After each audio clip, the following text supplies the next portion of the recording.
What is going on, y'all? What is going on? What is going on?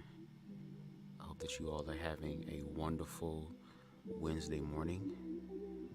Or whenever time you're listening to this, if it's the replay gang or whatever. I was going to do this live yesterday, but I just simply didn't have the energy to do the damn live. I didn't. I had shared this meme on my Instagram like weeks ago. I forgot the individual's name, but I think he played Freddie Mercury. I forgot his name, but it was two pictures. On the left side was him, showing up, performing on stage, doing what he needs to do, and then the other one was just him kind of just chill, being by himself. So it was kind of like putting on what is known as a performance in a sense. And the way that I view that is like having to go out into the world and to be in the world but not of the world. You know that this is not where you are from, especially when you grow spiritually and become more aware. It's kind of a scary thing, but a liberating thing.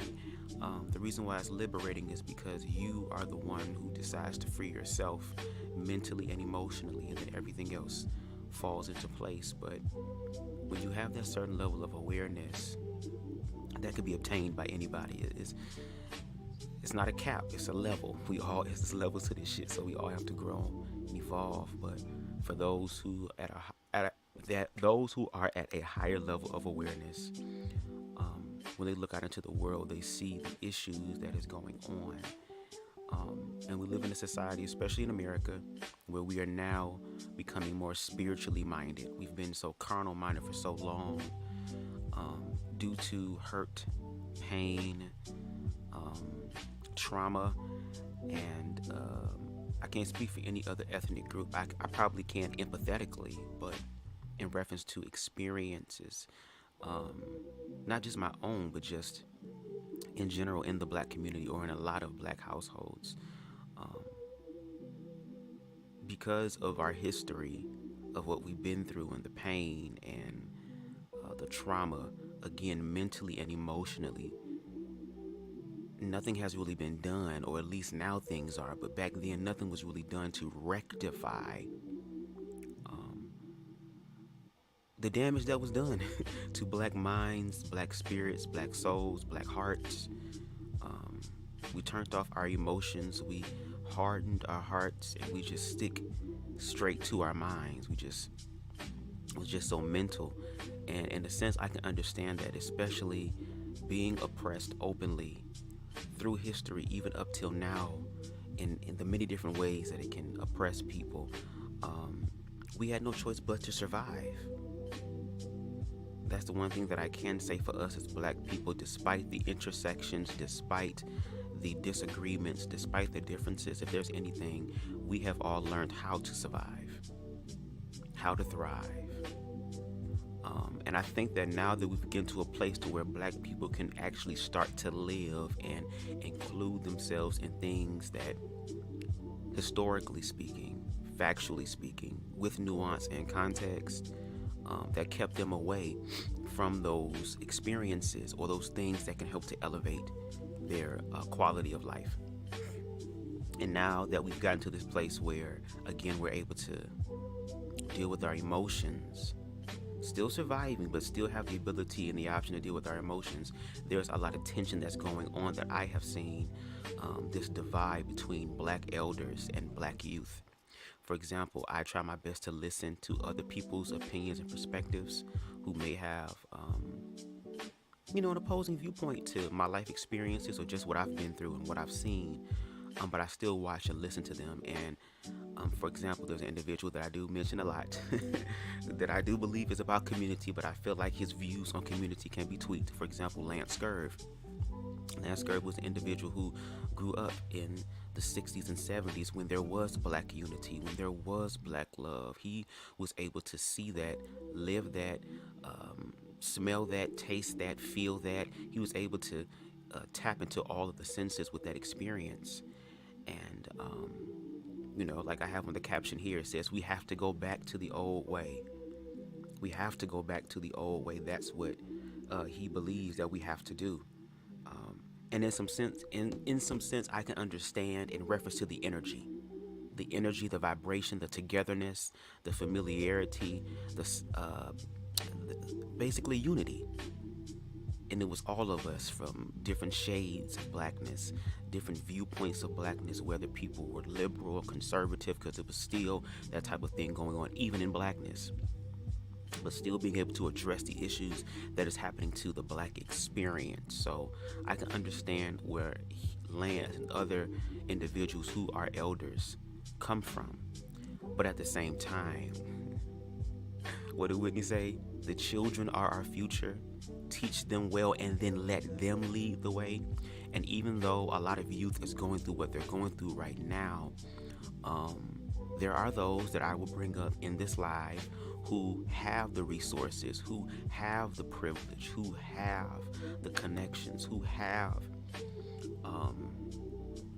by birthright, because of their parents, that access to wealth and these things that is supposed to quote unquote change the quality of life.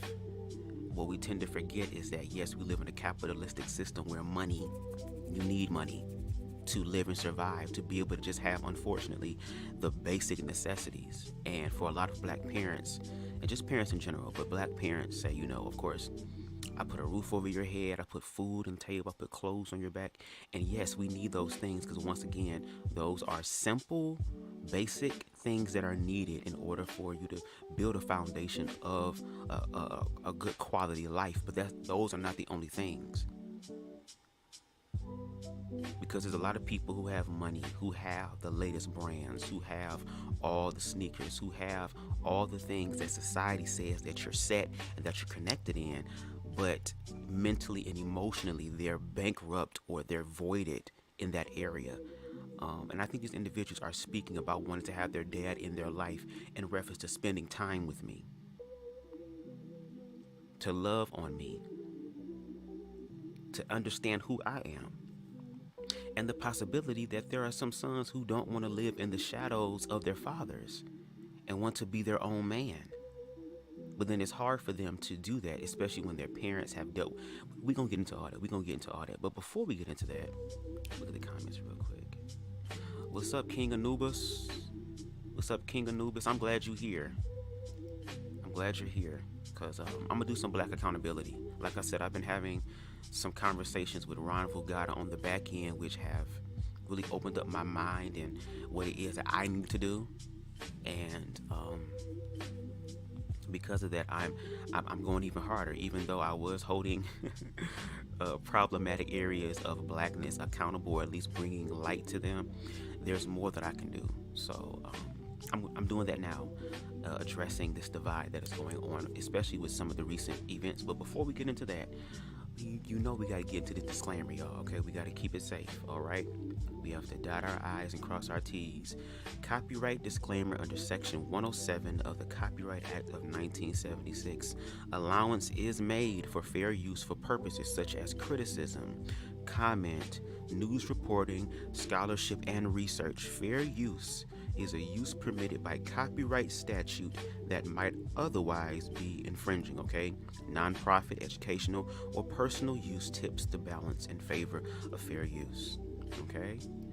And now that we've gotten that on out the way, the clips that I will be using, or the content that I will be using for this live, is in the description box below. So if you want to go ahead and see it for yourself, study it for yourself, go ahead. I encourage you to. I want y'all to sound off in the comments. I don't give a fuck. What's up, Spicy? I don't give a fuck if it's in a poll, if you oppose, if you agree, if you are confused, you don't know, you kind of in the middle. I want you to share it all. Like, I want BubzDaGawd to be a safe space, Lord. Come on, safe space for people to share their thoughts. Like, we all live in America. These people are around us. Those who don't like us, who don't understand us, are around us, and vice versa, because we all have our own prejudices in some way that we need to work on, but we all are human, so we do have them. But we have to work, I feel, more so on the fact that we are here together, that we have to find a way to come together, and it's accountability on all parts. There is no group of people that are exempt, that are like, my hands are clean. Nope. If you are in this system and you participate in this system, you are a part of the thing too. And I feel like if individuals will go ahead and start focusing more so on their shit and fixing their shit before just coming out here, hey Donna, instead of just coming out and just speaking out against things, I feel like they would have more validity. They would be able to walk in truth more aligned, because they're choosing to deal with their own triggers, their own insecurities, their own shit. And when you deal with your own shit and you clean off your windshield and see clearer now because the rain is gone, you can help others do that as well. Okay? All right, so with that being said, y'all, let's go ahead and jump into the first clip of the night, which is going to be pretty long. It deals with 50 Cent and his son. Okay, now the video that I'm showing, again, the link is in the description. This is just part 1. I already saw part 2. I thought it was just one video. It's come to find out, I think it's 3 parts, if I'm not mistaken. I haven't seen the full part 1 yet, so you're still going to get some of my initial thoughts. I'm going to do the best I can to be as objective as possible, but at the same time, I'm still going to share my my points. I'm still going to share the passion. I'm still going to share what I feel is the case. And I don't mind people sharing their opinions, because once again, I don't know everything, but I am going to share what it is that I do know. Okay? So with that being said, let's get into the first aspect with 50 Cent and his son. Let's get it.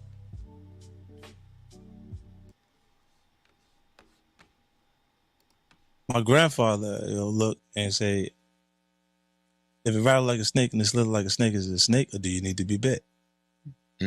Would you ever and be? it's because you keep seeing the boy show up with people that I'm having differences with. He was giving me $25,000 a month, so I knew once I left him that it wasn't going to be that. $6,700 a month. Okay. And I can't buy socks? Listen to what I'm saying to you. Right. $6,700 a month, right? $6,700 a month in the state of New York City. You do the math. Oh, I done the math. I've been in child support, brother. I went to jail for it. Mr. Jackson business. You do think so? Yes, I know so. Why do you say that? He threatened me on Monday. He did. He threatened me. Look, watch what I'll do. I have someone come. He threatened me. He threatened me on Monday, and this is what he did. Welcome back to InTheStreetzTv, and today we're gonna be talking about 50 Cent, his bitter baby mother, and his oldest son Marquise. So before we get into this video, make sure you smash that like. Now, first of all, I appreciate him being honest about the bitter baby mama, because I know that it's an issue that goes on in the manosphere, which is fine. Again, these are individuals speaking their experiences about what they've encountered and what they've endured. You know what I mean? So we're going to take that into account, and we're going to speak more so onto that. Let's continue. Like button, and if you're not subscribed to this channel, make sure you subscribe with post notifications turned on. Now, I've been seeing 50 Cent oldest son Marquise go viral for the past couple days, stating that he couldn't live off of $6,700 a month in child support, basically being entitled and not wanting to get a job as a grown man. So in this video, Now, and again, I'm gonna be pausing. Again, y'all already know what I give. If you rock with BubzDaGawd, you already know what I give. You should already have your smokes together, your drinks together, baby, because we gonna need to be in some altered type of state in order to find the gray area, because where we at now ain't gonna happen. But here's the thing, it's interesting. Yet matter of fact, I'll shut up. Let me shut up. Go ahead. I'm gonna try my best to break down piece by piece on why 50 Cent and his son would never get along again. Now let's start from the beginning. As y'all can see on the screen, that is Shaniqua, which is Marquise's mother and 50 Cent ex. That is the day that her house burnt down in Long Island. That is the house that 50 Cent put her and Marquise in, fully paid for, bought her a Range Rover, was giving her $25,000 a month in allowance, paid for all the bills in that house, even though they was not together. Then Shaniqua turns around and try to take 50 Cent to court for more money, 17% of whatever he made. And not only that, she moved another guy into that house while 50 Cent was paying the bills. Were you cheating? Be honest. Yes. Okay. I was. I so met you were someone. cheating on Yes. Okay. I did. No shade, and I mean, we're gonna speak factually here. No, you know what? I'm gonna shut up. Let me shut up. Continue. I'm sorry. Okay. I mean, Shut up. I'm not gonna make that's wrong because two wrongs don't make a right. No, but I'm just saying, Okay. if you're going to tell the story, Oh tell yeah, the story. I'm gonna tell a story, but I'm just Okay. saying, like, after he done cheated with me numerous times. I'm just saying, but you met somebody, and what did. happened? You didn't go out at all, and all of a sudden you started going Yeah, so out. I started, because I'm always with my children. Everyone knows that about me. So I started going out. I met someone, and I started going out, and So as y'all can see, she said out her own mouth she met someone, she started going out, dating, etc., etc. But she didn't tell the full story, that she moved the guy into the house that 50 Cent was paying the bills on and paying all the utilities on. So at the end of the day, that was the ultimate disrespect. Okay, girl, I can't be quiet no more. I can't be quiet no more. No shade, no tea, no shade. And I mean, if you look at what is being displayed on the screen in reference to 50 Cent's videos and stuff like this, 50 Cent unfortunately represent a lot of our black youth today. Get it in the mud, grind hard, all this stuff. Unfortunately, a lot of our black brothers are not being raised in the house with their fathers. So Marquise has his father alive. That's a blessing. A lot of other niggas have their father in prison or dead. And no tea, no shade to the ex-baby mama. You have to remember, she was riding with 50 before 50 was 50. She done went through all the bullshit and the fuck shit. And that is the thing. A lot of black women have stood by their men while they have done other destructive stuff. Simply because they're trying to survive, because the system has this viewpoint over black people, especially black men.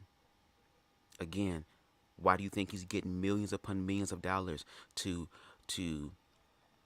propagate all of death and destruction and violence that happens on the back end, that happens in the grassroots of the black community, the floor level of the black community? And here it is, 50 Cent left her ass and got with another individual who, according to societal standards, looks more attractive than his ex-wife. So my thing is, if I'm riding with your ass while you doing, if I'm ducking shots with you, if niggas shooting at you and me, if I'm holding weight in my purse while the police, if I'm doing all these things with you when you ain't had nothing, and I helped motivate you and inspire you and be your goddamn helpmate and your peace in the midst of all these storms that your ass is creating, hell yeah, when you get on and you start bringing, I want some of that too, because I played a part in that too. It kind of reminds me, I don't know if I want to say it because I ain't trying to throw shade at 50, but it kind of reminds me of Empire, like how Cookie was riding for Lucius and even did time for Lucius, and when she came the fuck out, girl, she couldn't even get her half of the company. It was his, and she had to take a smaller piece. So meanwhile, 50 get to go fuck other bitches and do what the hell he want to do, but she has to remain loyal to him because that's his baby mama. Not his wife, but baby mother. And hell yeah, but mama wants some shit too. She see 50 Cent ass out there skeeting and squirting and having bitches swallowing and burping, not even goddamn coughing shit up, just taking it to the motherfucking head. So mommy want to do that shit too. And you notice in the interview, she was saying, well, you doing this? And he was like, no, we have to be accountable for all of that. When you hurt people, you can't expect people to not hurt you back. That's the world we live in. And no tea, no shade, but all facts. I mean, 50, you may not be doing this now because, you know, you're writing shows about this stuff. But from your experience, don't you come from a culture of taking things that aren't yours and getting out the mud? Remember, this is a big, rich town. But you just happen to come up hard, legal or illegal, baby. I gotta make it. Let's continue. Ain't no man is gonna be paying the bills in your house and have another dude laying up in there. If you don't give a fuck about your ex-baby mama no more and you did your damn job, I mean, what's wrong? Why not? Why not? Doesn't that show a secure man? That's kind of like niggas who get women pregnant and turn them into baby mamas, not wives, but then get mad when the baby mama move on and find a man that's supposed to be doing what the fuck the baby daddy's supposed to be doing, but because he not. And the baby daddy out here having all these kids, now all of a sudden, see, it is this sense of entitlement and privilege that comes from, once again, patriarchy, a toxic form of patriarchy, not a healthy form of patriarchy, but a toxic version of it. Maybe if 50 was doing what the hell he was doing and was loving on his damn wife and being able to, because I feel like women, even, girl, this is so deep. We gonna get into that. We gonna get into that. Let me shut up. Before the manosphere come over here and ask me what pill am I, girl? Are you the red pill or the blue pill, bitch? I am the pink pill, the gay one, bitch. Go ahead. That's just not happening. Now, it has been alleged that 50 either sent somebody or did it himself to burn down a house in Long Island that he paid for Shaniqua and Marquise to live in. Can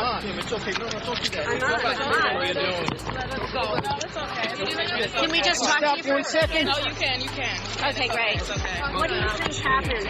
Mr. Jackson business. You do think so? Yes, I know so. Why do you say that? He threatened me on Monday. He did? He threatened me. Look, watch what I'll do. I'll have someone come kill you. He threatened me. He threatened me on Monday, and this is what he did. How long were you two together? We were together for 13 years. The relation just ended over a year ago. He cannot accept that I have moved on with my life, and he felt like he was going to strip me of everything. And I didn't allow it. I fought back, and this is what he's trying to do. He tried to kill me and his own child. Why do you know that? He threatened me. He told me he would. He told me he would have someone come do something to me. He told me he said, watch what I do. I have someone come kill you, and that's what he did. That's what he did. I know he did. There's not a doubt in my mind on my son's life. I know he did. What happened? I know he did. Anything? Did you see anything? Someone threw something through the window, and the house just ignited. Couldn't even make it downstairs. We had to jump out the window. Do you think he hired someone to do it? Yes, of course. I know he's too much of a coward to do anything himself. You're blaming 50 Cent for this? Yes. He released a statement saying he was happy everyone got out alive. He didn't even, if you release a statement, if you care about the child, he has made no attempt to contact his child. He calls my grandmother when he's upset and he wants to talk about me. He calls my uncle, he calls my aunt. He's not made one attempt to come find out if his son is okay. So that sounds like a concerned father? A concerned father don't sign over their rights. A concerned father do not sign over legal, physical. He has no rights over Marquise. None. He signed away custody. He tries to make sure like he's a doting, beautiful father. He's not. He's not. He is a deadbeat because it's not about monetary. He is a deadbeat. You heard this in the middle of the night? Yes, I did. Talk about the custody of the house. He didn't want. And no tea, no shade. Let's speak factually. What did Kanye say? And when they get on, they leave your ass for what? When there is a form of growth or advancement, and not just growth and advancement, right? But just all the other things that come with fame and popularity and power and money and having all this access to resources in a different type of way. And even though 50 was making some money when he was doing drugs, I don't believe it's in no way a comparison to what he is making now. The doors that he's able to go into now, the spaces and areas in which he can go into now. And a lot of times when people get into money, I don't think they really try to use that money in a way to help benefit themselves in reference to the quality of their life mentally and emotionally. Let's be factual and let's be real. A lot of black men don't know how to express their emotions. Or shall I say, higher vibrating emotions. It's easy to express emotions when you're angry, though.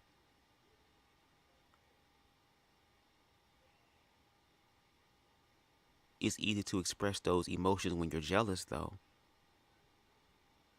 It's easy to express those emotions because those are the emotions that, unfortunately, a lot of black men are allowed and even rewarded to do. And you wonder why a lot of black men cannot connect to black women.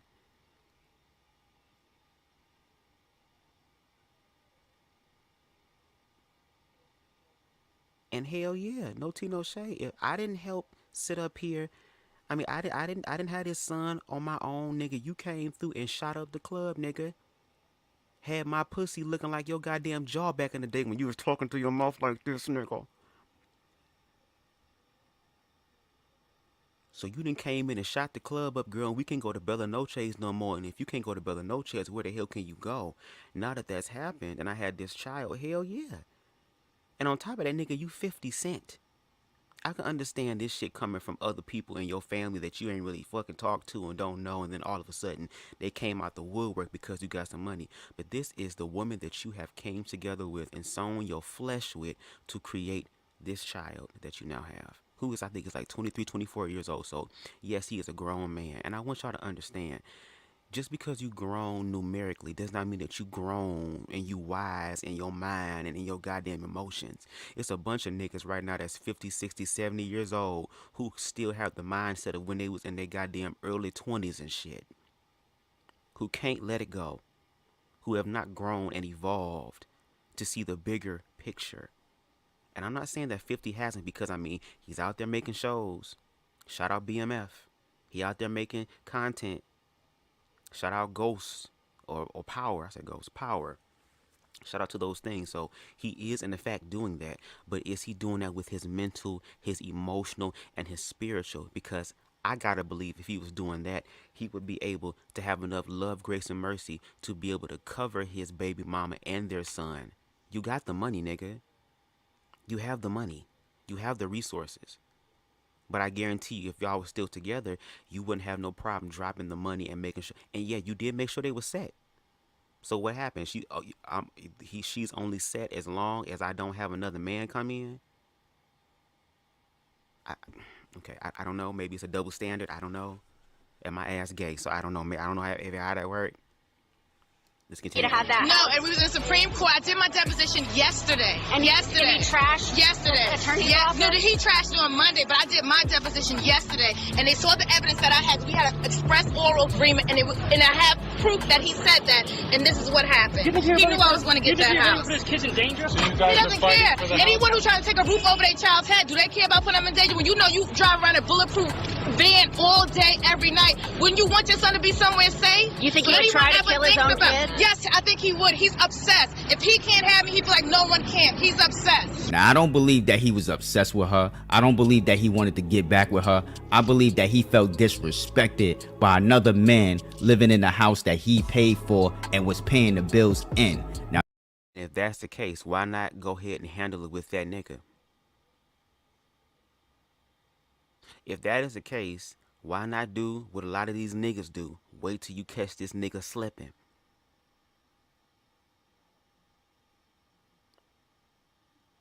And 50 got millions now, so some shit can be done quietly, on the hush end. Don't tell nobody.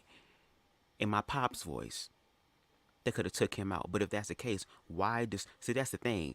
That's why I gotta believe, based on what's being said and what's being shown, that, yeah, he felt some type of way about the baby mama wanting to get back at her ass. Because once again, 50 Cent is calling the baby mama's mama to talk shit. The baby mama's uncle to talk shit. So there is some sort of anger there that he has towards her as the baby mama. And of course, as a man in this toxic patriarchal society, and just in general, when you're fucking insecure, when you see someone that you built something with and you're doing better than them, but come to find out they still moving on, but I guess because you're paying for the resources, now you feel threatened as a man. Why? If you really love your baby mama and love your son, then you should be able to have enough love to be able to say, even if another nigga come in and does what it is that I couldn't do for you at that time, and I feel like I can't do for you at that time, because once again, 50 Cent, if I'm not mistaken, is not even married. He has not settled down and made someone his queen. So if you done met somebody new and you ain't even made them your motherfucking queen, why you getting mad at another king seeing the queen energy in your baby mama? I don't know. Maybe it's just me. And once again, this is the world we live in. This is the world, unfortunately, that we live in. Let's continue. Do I think 50 Cent had anything to do with that house being burnt down? Of course I do. I know 50 Cent's style. That's how he get down. Now y'all have to understand, 50 Cent never had a mother. 50 Cent never had a father. So a person like that is not going to have a lot of compassion for anybody. Not even your goddamn child and your goddamn wife. So my thing is this, why you trying? But that's the thing, the justification of the fact that he did it. Oh, cause it's the hood, it's the streets, it's the cold. Nigga, we talking about your wife and your goddamn kids. If there should be any love or compassion that a motherfucker should be able to have, is for that. I'm sorry, baby mama and kids, excuse me, not wife. And just because there's a lot of motherfuckers that grew up without a mother and a father, who done been in the streets and found a way to really reform their mind and their emotions. I'm not talking about fitting into the system and giving up, switching, but I'm talking about literally learning to unheal from the traumatic experiences that they have endured, the sins that they feel like follow them throughout the day, even though they're a multimillionaire, even though they are popular, even though people know who they are all around the world. Your sins don't give a fuck. Again, God's source universe is not a respecter of person.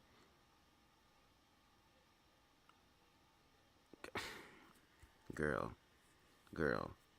So you telling me if a motherfucker get with a nigga, she has to now worry about this individual hurting her. So if you ain't got no compassion for anybody, he just said 50 don't have no compassion for anybody, then why are we gonna sit up here and act like he cannot have compassion for his goddamn baby mama? So the way that she was speaking, how frantic she was when she was speaking, how irritated she was when she was speaking.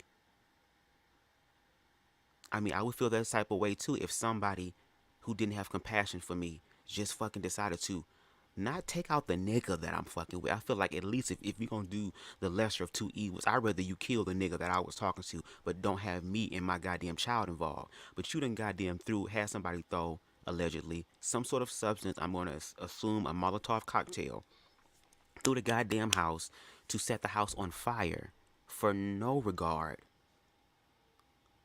for your baby mama and son. At the end of the day, hello, didn't she say she had to jump off the goddamn roof? She couldn't run out the ground level. She had to jump out a window to get out. And no tea, no shade, but all facts. And y'all want black women to submit to this? type of ideology and thought processes and manifestations. You want black women to bow down to this type of energy as if though it is king and something to be worshipped. Why? Because of the money, because of the fame and the popularity? What profits a man to gain the world but then lose his soul? And a lot of these hood niggas love, again, quoting God and shit, but don't know nothing about Jesus. Let's continue forward. Once you cross them, that's it. And we all know that 50 Cent loved his oldest son. He took him on tour with him. He was on stage with him. He had him in his music videos. He had him everywhere that he went. And on top of that, he tried to start his son a sneaker store business, but the mother messed up the whole plan, trying to be greedy. And after all that, Marquise started hanging out with Kenneth McGriff's son, who allegedly put the hit on 50 Cent when he got shot 9 times. Now after that, I don't blame 50 for disowning his oldest son. Now sit back and ask yourself, would you hang out or be cool with somebody that knew or hung with somebody that tried to kill you? Think about it. If my ass was able to have a conversation with this nigga and actually heal from it, yes, because there's been people who have been through so much shit and they ass was able to move forward from it. And maybe that was God's Source Universe's way of trying to get maybe 50 Cent to move on from it. Because if the children of the motherfuckers who had the situation going back and forth with each other, if they can come together and reconcile, whether knowingly or unknowingly, because there was a picture, obviously 50 Cent's son didn't die. And you was talking about 50 Cent, you know, being protecting his son and all this other type of stuff and having his son featured, which I do agree, like, yes, set your children up. And I feel like 50 was trying to set his son up. His son likes sneakers. I don't know. Maybe his son felt entitled like a lot of rich people or wealthy people's children feel entitled. I ain't got to work. You know who my daddy is, nigga? Do I think that's right? No, I don't. I feel like, yeah, let's do something. You have a dream, you have a goal, you have an ambition. Let's figure that out and see what that is if you really love somebody. And 50 did say in part 2, again, I encourage y'all to watch the different parts. This is just part 1 on InTheStreetzTv channel. Shout out to them. He admitted that, you know, even with his baby mama, he's trying to figure out, okay, what you want to do? You want real estate? You want a salon? Like, what you want to do? And shit, she probably like, I just want to cook and clean and watch everything, smile and grin, hand your ass a pen so you can write that check paying all of my bills. Some women want to be kept, especially if I didn't seen you do dirty ass shit and shit I know in my mind that could possibly send your ass to prison and bring up past charges and shit, nigga, and I'm keeping my mouth shut. Hell yeah, I want to be taken care of. No shade. So I can see both sides of the situation. I can see both sides of the situation. My grandfather, he'll look and say, if it rattle like a snake and it's little like a snake, is it a snake or do you need to be bit? Girl, let me stop. Would you ever and be? it's because you keep seeing the boy show up with people that I'm having differences with. And it feels like people make a common bond on disliking someone. Like they'll go and be friends with someone that is upset with them because they're upset with them. Like, and it's showing you that he feels like I'm his enemy instead of, you know. When's the last time y'all talked? We don't talk. Wow, at all. But this is by choice. I've been places where, going places where he was at. And how old is he now? 21? 22. Wow, all grown. Do you ever see? Like, there's no support, nothing going on now. So it's cool. Like, now for you to feel the real world is different because you've been living on an artificial economy of me. You know, so you start to, it'll open your eyes, trust me. Do you ever see you guys? But no to no shade, the real world, the real world. The real world, yes, the real world. But what did you do in the real world before you became 50 Cent? The star that we know today. What have you done? Because according to your history, to bring forth context up till now, you wasn't doing anything really legal. And because you were participating in things that was illegal, it almost costed you your life. And we thank God that you're here because you have a purpose. And I do like some of your content. Like, for example, I fucks with BMF. I like that show.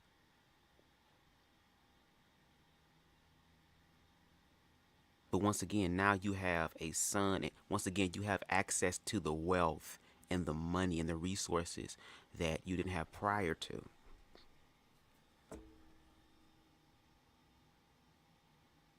And I get it. I get it in a sense from this man standpoint of, oh, you got to go out there and get it on your own. I do agree, because at the end of the day, you do have to get it on your own. But like, for example, me, when it comes down to my family, even though I know my ass is going to, I'm manifesting financial freedom in my life outside of me, but I'm accepting it and living it as if though it's already happened, because it has happened on the inside of me. I'm just waiting for the outside world to catch up with it. But in that situation with multi-million, hell yeah, my family is going to be taken care of. My mother and father don't have to worry about nothing. My sister and her girlfriend wouldn't have to worry about nothing. My partner wouldn't have to worry about nothing. Even some of my friends and people that I'm cool with in my life, in my inner circle, wouldn't have to worry about nothing. And I'm not fucking them. So if you have this wealth, what's wrong with sharing this wealth as well? But I do agree, once again, 50, if I'm going to share this wealth, you're going to do something with this wealth. And I do agree. Like, use my money to help you create your own financial freedom. Let my money, let this resource be the starting point, the foundation to build upon. But the way that I'm seeing this spiritually and emotionally, with emotional intelligence, not being emotionally unavailable and out of control, but emotional intelligence, there is something mentally and emotionally, there is a connection that 50 does not have with his son and vice versa. And a lot of black men don't have that connection with their sons. Let's just be real. Black men usually have more connections with their mothers, just like black daughters have more connection with their black fathers. So it's still a masculine and feminine type of aspect connecting to each other. But I think what happens is, once again, because it's energy, we have to learn how to be able to access both the masculine and feminine energy within us. Because our left side of our brain, I believe, is masculine. The right side is feminine. There is a mixture, an amalgamation of, your thoughts, which is more masculine. And then your emotions that are more feminine. To renew your mind and not to harden your heart. And a lot of black men have hardened their hearts to protect their mind. To protect their mind and the thoughts that keep attacking them in their mind. Not knowing that you don't even really turn off your emotions. If anything, you cut yourself off from higher vibratory emotions and only allow lower vibrational emotions to be expressed. And you wonder why in the community today there are black young men who don't even see the value in their own life and don't see the value in the life of other black people, who will literally walk up to your ass in broad daylight and shoot you and take your life. Not fight. Not hand-to-hand combat to where you can fuck a nigga up and a nigga can still live to see tomorrow and think about what happened. But now we are unaliving motherfuckers like that at the drop of a dime. And not even just the motherfuckers we intend to get hurt, but even innocent people. It's a lot. It gets deeper. No shade. Spicy said maybe the snake was in the... I don't know. Because they do say whatever sins you don't resolve within yourself, you pass it down for the next generation to do it. I think that's why it's called generational curses. Because we are not taking the time out to get to know who we are and to understand ourselves and heal from our past traumas. And people want to sit up here and make it seem like trauma is not important and stuff. And if we just sweep it under the rug, and that's one thing black people have been doing. We've been taught from generation to generation is to sweep shit under the rug. Don't tell nobody. Shh. Don't say nothing. Be quiet.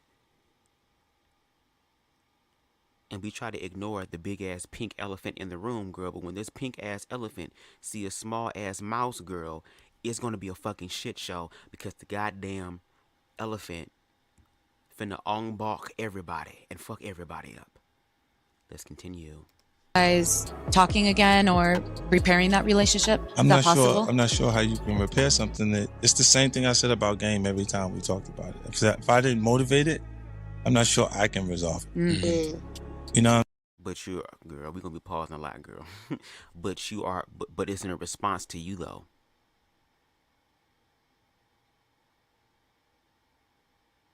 What is happening is a response to you though. So even though you didn't start it, you're a part of it. And I mean, if we take it back to motherfucking street culture and hood mentality and hood rules, a nigga start some shit, you gonna do what? Finish it, right? Just like when that new nigga was trying to start a new relationship with your baby mama in the house that you paid everything for, and now all of a sudden you was gonna finish not just that nigga, but everybody in the house 50?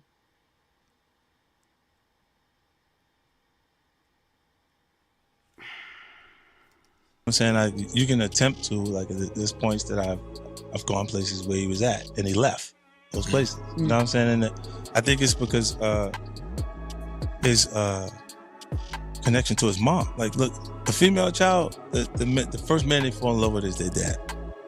You know, for the male child, it's the polar opposite. His mom. It's like, no matter how cool or tight they are with their dad, they fall in love with mom. It's just instinctively. I think it's something internal. Now, there's nothing wrong with that. It doesn't mean that you can't build a relationship with that. Like, for example, for a long time growing up, I kind of was afraid of my father because I knew what my sexuality was, and I also understood the reality of my sexuality outside of me and how it was viewed. And my father was a deacon at the time, so our relationship growing up, especially during that type of thing, wasn't as strong as it is now. And I still want it to be even stronger because I don't know when he's going to pass on. So I want to be able to heal from those past things in my own life and to be able to love on him while he's still here. But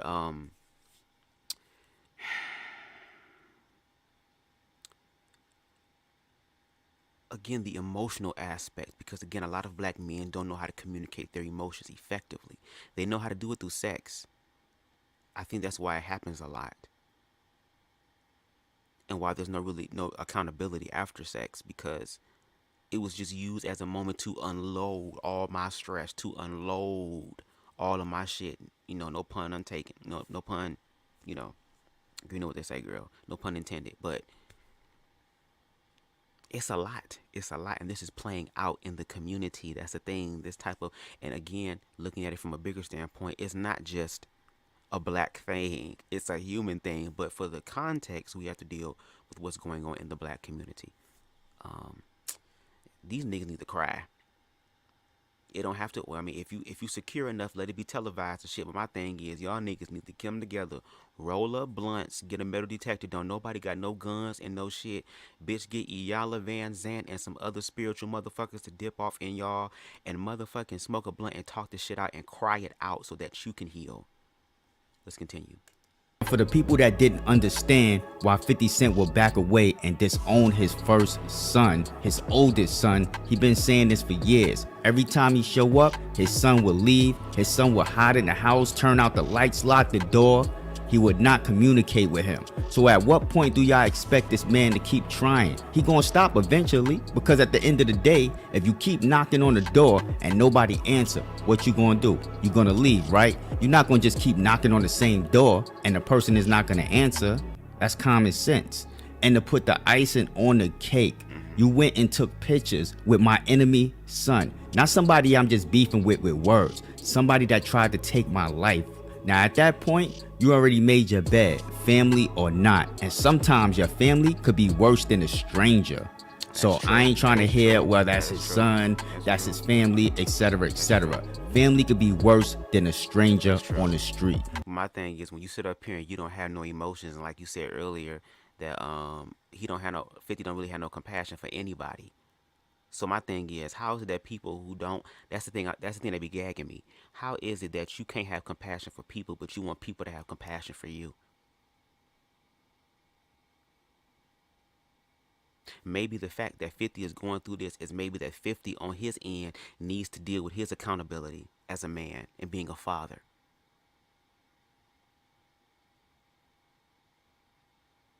So once again, I don't believe that. And on top of that, 50 has the money and the resources. Has 50 even offered to say, okay, let's go to counseling, let's go to therapy?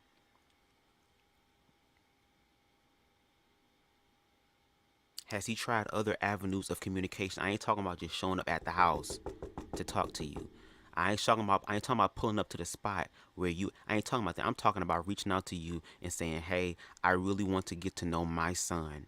I see a lot of young black men being murdered every goddamn day. And the fact that I am 50 Cent, even though I am a celebrity, does not mean that there will be no target on my back. Hell, look at Tupac. Look at Biggie. Look at all these rappers, Girl Takeoff. Look at all these people who were in $1 million spaces, in $1 million circles, in $1 million places, and still had their life taken from them.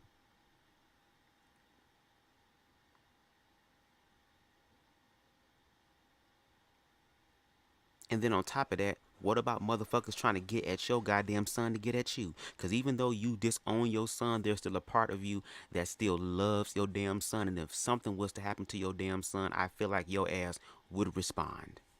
And not in a positive way. So in a sense, I can understand if 50 did all of those things, if he offered therapy, if he was reaching out for years and years and years and years and years and years and years and years and years and years and years, if he was showing up for birthday. And here's the thing, like you said, his son was in the music videos with him. He was with his dad. Where did the disconnection stop? From the mom? And I don't know. Maybe the reason why this nigga doesn't want to respond because it's like, hello, nigga, you motherfucking doing shit to my mother. Because once again, 50 getting on the phone and he just said out of his own mouth, I'm talking to this girl's grandmama. I mean, mama. I'm talking to my baby mama's mama about her ass. My baby mama's uncle about her ass. So there is some anger there. Yeah. Okay. But let's get into this $6,700 child support that he said is not enough to live off of. If the child is you, they live your lifestyle. If they live the mom. So that means that they should experience two different lifestyles when you have the resources to make sure they live a certain lifestyle regardless. You that butthurt. It ain't You that mad that mommy got me. Hold on, wait, time out. You that upset. When it's over between me and your mother, wherever she go on and live on and do on, and I don't even think your parents was married. Like, it don't work out, But that. But I'm still your child, though. I'm still your child, though.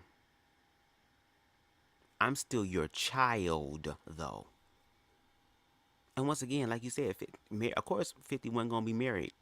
Because he ain't grew up with a healthy representation of what love looked like in his life. Which is why he's struggling to love his damn son. And the sad part is that type of energy that 50 is walking in is not an exclusive energy to 50. It's happening a lot in the black community. And if you're going to be honest, it ain't just a black community. It's a whole bunch of other communities that have this exact same bullshit going on. Let's continue. I don't mean that she got cool, to live. She got to live. That's fine. That's because fine. I had a baby. What point do you say? Oh, I got a question. All right, so with you, your child's supposed to be wearing Louis Vuitton, but with the mom, you'll get some sketches. That's basically what you're saying. See, the problem with Marquise is he would have been living that lifestyle if he wasn't listening to his mother. If he would have just stayed neutral, spent time with his father, did what he had to do, not get in the middle of their beef, then he would have been good. But how the fuck can you... Girl, the child is automatically in the middle of the damn beef. What you mean not getting they beef? He is living with his mom, so after his mom got to deal with some bullshit, he got to sit up there and try to comfort his goddamn mom. So he's in the mix. He's a part. Hello, they came together and created him, so you can't just move him out the goddamn way.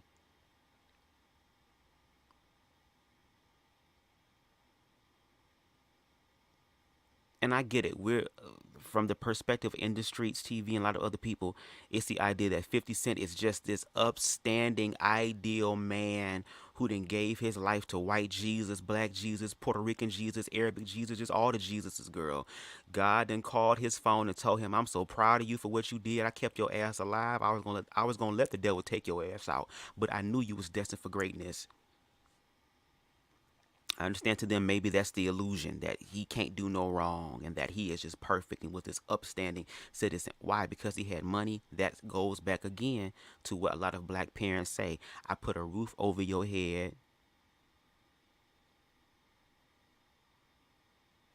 food in the fridge and on the table, clothes on your back, you got internet, you got all this shit. What else do you need? Some fucking love and affection and time and understanding and helping me understand what it is that I want to do and all this other type of shit. And once again, in the black culture, Marquise is 50 Cent goddamn son. He going to school with niggas who know who his daddy is.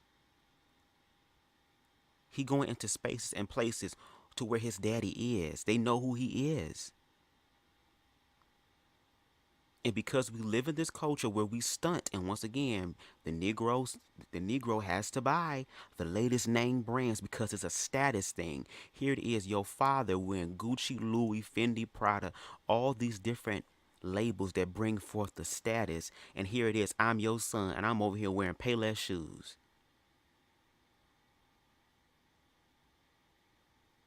While these other motherfuckers who ain't your goddamn sons is wearing Nikes and all these other type of shit, but I can't even get those. And you the one with the millions.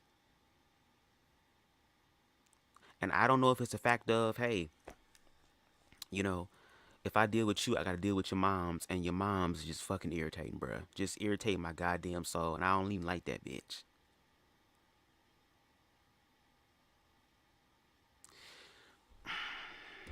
It's a lot of, see, that's why I'm saying, like, that's why for me and why I kind of be all over the place and having to make all these different tandem jumps and mental gymnastics and shit. It's because I'm trying to take as many of these positions, all these symptoms, on these ridiculous ass numerous amounts, insurmountable amounts of symptoms, and try to tie that shit down to the root of love and fear. That's basically what it is. But because we are not doing our own work, because we're not loving ourselves and understanding ourselves, we're not aware of all this bullshit. So when you have shit, girl, I'm do the best I can. Girl, because I understand. And that's the sad part. I shouldn't be the only one that understands. And I feel like what I understand is a universal thing, because we're all human beings, which means we have a mind, which means we have a heart, which means we have thoughts, and which means we have emotions. And especially in the black community, a lot of us are not using them in a fruitful and life-giving way. If anything, we're using them in a destructive manner. Let's continue. Not answering the door, not answering the phone, you know, ducking and weaving his pops. He made his own bed. You put yourself in that position. So now you got to deal with $6,700 a month, which is good enough to live off of if you're not going crazy. You could pay a $2,000 rent and still have money for your pockets or money to stack up out of $6,700. And that's just from 50. What happened to the other half from his mother? She should be putting down $3,000, maybe $6,700, depending on what she's making. That would have been like $13,400 right there. That's a good life to live every month. It's $6,700 a month. Okay. And I can't buy socks? Listen to what I'm saying to you. Right. $6,700 a month, right? $6,700 a month in the state of New York City. You do the math. Oh, I done the math. I've been in child support, bro. I went to jail for it. So I said, so okay, cool. $6,700 a month, right? $6,700 a month, right? You're talking about a Forbes lister. Hold on, wait, listen. You're talking about somebody that has problems with everybody. You can't just live in any neighborhood. $81K is not a substantial lot of money. Hold on. You can't just live anywhere. And if he's contributing $6,700, that means your mom's got the other half. It ain't just for him to take care of you. She got to take care of you. This 700. is the Where's point. her 6,700 to go with his? Exactly. Where's her 6,700 to go with his 6,700 to make 13,400 per month? That's a good lifestyle. And I mean, that is true. The money is there, and my thing is, in the black community, we don't know how to use our money wisely. We don't know how to spend wisely. We don't know. We want to live beyond our means. Hello, we're talking about the black fucking community that is Gucci, Louis, Fendi, Prada. Niggas is stunting. Niggas got motherfucking phantoms and pulling up to goddamn apartment complexes.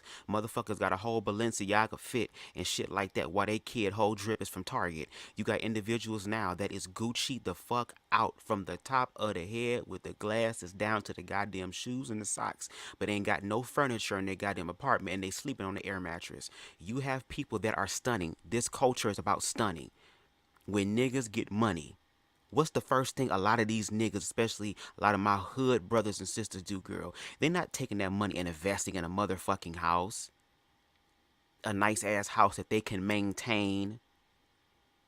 Because not only do you have to buy the house, you have to deal with the utilities. You have to deal with all these other things that come with it. You have to deal with the maintenance of the house. You have to deal with all these other things that are happening. Hello, and taxes. There are other things as well that go into account. But again, because he is 50 Cent's son, I gotta be wearing the flyest shit because that's my father. It's other niggas, and that's how he probably looking at it. It's other niggas out here who father making just as much money, more than or less than, but they child is rocking all this shit. They child getting that stuff. So he sees it from that perspective. I'm not saying it's a right perspective, but at the same time, I'm just getting you where he is now to help make it make sense. And I get it now. Now 50 Cent is a businessman now. He done moved up to where he got his own production shit now. Like he's learning to invest in things that's going to make him money on the back end residually. So yes, 50 saying, hey nigga, let's take this money and do something and let's work this shit out. And I'm just saying, if the mama is invest, I want to see more information about the mom, because we're using the mom responding to 50 Cent burning down her motherfucking house to get at a nigga. Not murk that nigga when he had a red light. Not murk that nigga when he had that goddamn restaurant. Not murk that nigga when he had an event. But actually try to murk that nigga by throwing a Molotov cocktail in the house with his goddamn baby mama and son in the fucking house. Heller. There's accountability on both ends. That'd be the issue and the problem. We want to make it seem like, oh, this person is just... There are things that even both me, InTheStreetzTv, and other people don't know about their relationship. Which a lot of times now, as we continue to go forward, you have these younger people who are coming out, calling out these artists about the way that they showed up as a fucking father. And thought that just... Girl, Spicy says, gotta at least... try and keep up with your peers. That's how he was looking at it. It'd be different if 50 Cent ass was acting like how real wealthy people act. They don't wear their wealth. Motherfuckers that got 50 Cent goddamn net worth 4 times over in 1 fucking year, girl, be wearing shit from Target, shit from ASOS, shit from JCPenney and Kohl's. They wear very basic ass shit, but 50 not. 50 ain't wear no basic shit because he 50. And 50's son is saying, well, I mean, if you my damn daddy and you 50, you can't be mad at me for going in the direction that you want to go in. And on top of that, I don't have to fucking grind hard. You my daddy. It should be easier for me. According to society, he got the millions of dollars. It should be easier for him. But then again, an individual who is still struggling, or at least trying to work on their humanity. Like 50, who said that, I don't give a fuck. I don't give a fuck. I give a fuck if money involved, but if it's not, I don't give a fuck. And if he's personally hurt, I don't give a fuck. And we see what happens to individuals in this culture when they just don't give a fuck. and how destructive their I don't give a fuck really is. Because 50 said, I don't give a fuck if my baby mama and my goddamn son in that house. Let that be a lesson. And see, girl, I want the opposition. I want the opposite. I want the... I ain't talking about the shooting and shit. Y'all can keep that shit. Because, bitch, we like candles over here, girl. Y'all be doing shit that deal with a nigga right now, girl. I deal with shit that deal with your ass right now and in the future. Hello. Bitch, there's benefits with the pink pill, bitch. This type of emotional and spiritual thing that you can tap in, girl, with the pink pill, bitch. No shade. Y'all, let's continue. To live. You feel what I'm saying? And not only that, they didn't have to live in New York City. They could have moved to Atlanta. Back in the early 2000s when 50 first came out, you could have bought a house in Atlanta, paid for cash, no mortgage, just paying the property tax, and y'all would have been straight. Then why didn't 50 do that?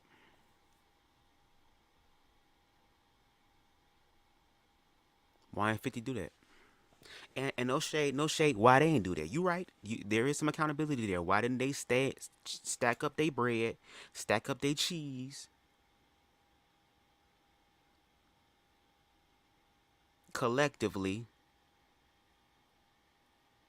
and within a year or a few years' time, go to motherfucking Atlanta and find a nice house in a nice neighborhood. And once again, like you said, drop shit down, cash, and all they have to do is pay the taxes because now the deed is in their name. Excuse me, that would be a responsible thing to do. But hello, again, look at the culture. Where is 50 Cent at giving business classes? He might be. I don't know. I could be ignorant. But if I'm ignorant, I stand corrected. But where is 50 Cent at giving out business classes to young black people to help them be entrepreneurs? Where is this happening? Oh, well, maybe you can say, well, he was trying to help his son get his own sneaker line and sneaker store. Yeah, but my thing is, are you teaching your son how to do this? Not just to have your own, but how to actually do it. Did you get him into courses to help him learn this stuff?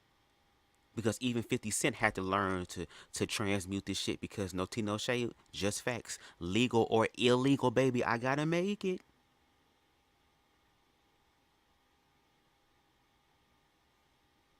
And on top of that, if we're going to talk about the man and being the king and being all this stuff, heavy is the head who wears the crown. So the most accountability is going to fall on the king and fall on the leader because he is just that, the leader.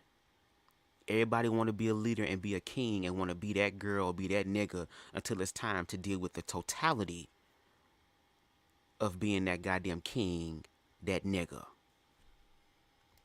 So I don't get what this dude is trying to say. Now y'all got 12, 1300, 13,000 a month. Oh my! See, hold on, yo, choke. This is where you get it. This is where it goes down a bad path, brother. This is what I'm trying to tell you, bro. Yo, bro, 6,700. If I told you right now, right, you got to start your life over right now with 6,700 a month and rebuild your life. Yes. Can you do it? With 6,700, I can.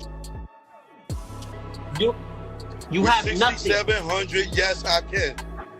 I'm from the I'm from either or, but 6,700, I'm good. That's what I'm saying. Nigga. I'm comparing it to yourself.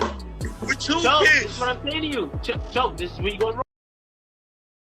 And no shade, we got to be accountable. We got to be accountable here. When he said, Marquise, you can't compare yourself to other people, that's what you're doing, Marquise. Because your father is 50 Cent. We got to be accountable here in this point.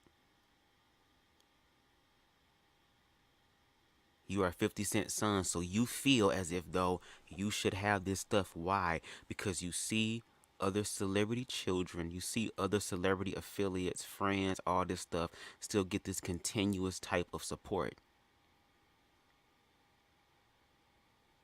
There are niggas right now that's saying, when I make it, everybody make it. My bros gonna make it. If they want this shit, go ahead. How many times have niggas took their friends and shit on shopping sprees all the goddamn time? If I got it, my nigga got it. If I got it, my homies got it. If I got it, the gang, the squad got it. So again, it goes back to like what Spicy said. What she say? Gotta at least try and keep up with your peers. Gotta at least try to keep up with your peers. And that's all that Marquise is doing again by comparison. So, and yet there are some people like me, bitch. Girl, let me get $13,000 a month right now. That sounds nice, and I manifest that as a building block in my life. But if I was receiving $13,000 something a month, oh, I would be good. I'm already a nigga who don't flex. I'm not a flexing ass nigga. Never have, never will be. Now, maybe in my house, I'll flex because I want to be comfortable because I'm an introvert. I like being in the house. I'll spend my money on my dwelling and my surroundings.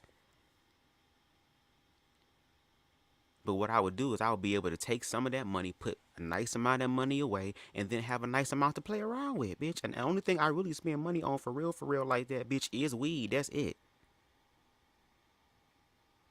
My bills taken care of. My responsibilities are taken care of, girl. And then what's ever left is up to me, bitch. Weed, girl.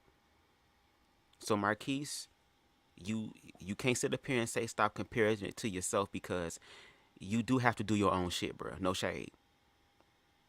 No shade. You have to do your own shit. And you have been blessed with an opportunity to, first of all, have your father alive.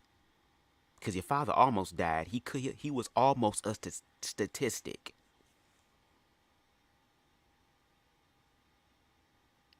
And if he's giving you the resources to start your own shit, I don't know if sneakers was your shit. He said that you love sneakers and was like, well, hell, when you end up doing what you love, it's never going to be a job. You're going to love doing it. You don't see it as a job.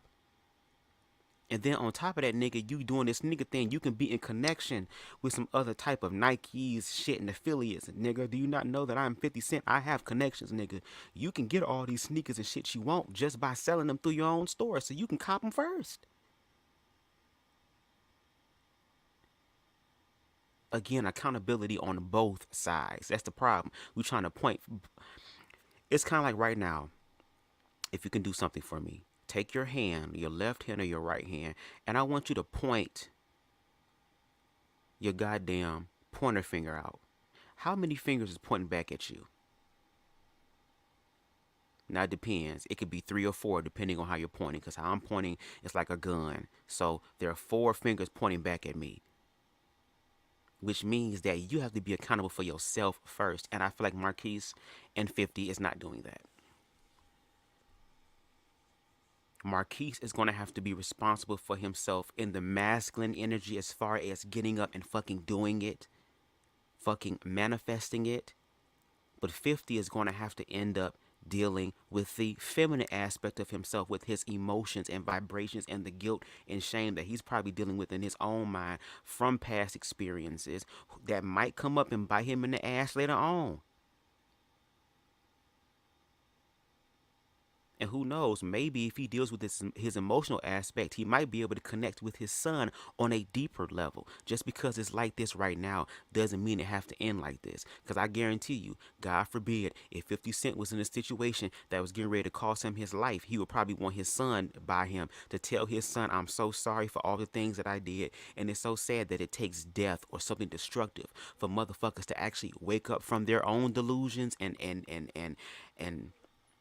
playing into their own bullshit and actually deal with the stark but truthful reality of what's really going on. Let's continue. Bro, you gotta stop comparing it. You comparing it to yourself, bro. You comparing it on your standard of lifestyle, bro. You cannot do that. Can't do that. Listen, Choke, I jumped out of a burning house, brother. I had nothing. Okay. And after you jumped out that burning house, you still was getting child support, $6,700 a month. Yeah, but now I'm trying to wonder why the fuck you throw a goddamn Molotov in the house. That's kind of like, let's take, for example, a male and female in a relationship, but it's domestic. I beat your ass and I terrorize you and I do things that traumatize you. But when it's time for me to apologize, girl, here goes some roses. Here go $10,000, baby. Go spend on whatever you want. I'm sorry. And not because you're really sorry, but you know what I'm saying, and then try to work on not doing that shit again. But you sorry in the moment because you didn't know how to handle your emotions properly. And there are some people who do go back and take that shit after getting their ass whooped, girl. And no tea, no shade, nigga. If you motherfucking burnt down my goddamn house and we ain't got no fucking house now I think that 67 needs to go up higher because you done destroyed the damn house. So now I guess you can help us move to goddamn Atlanta and put us in a cheaper house.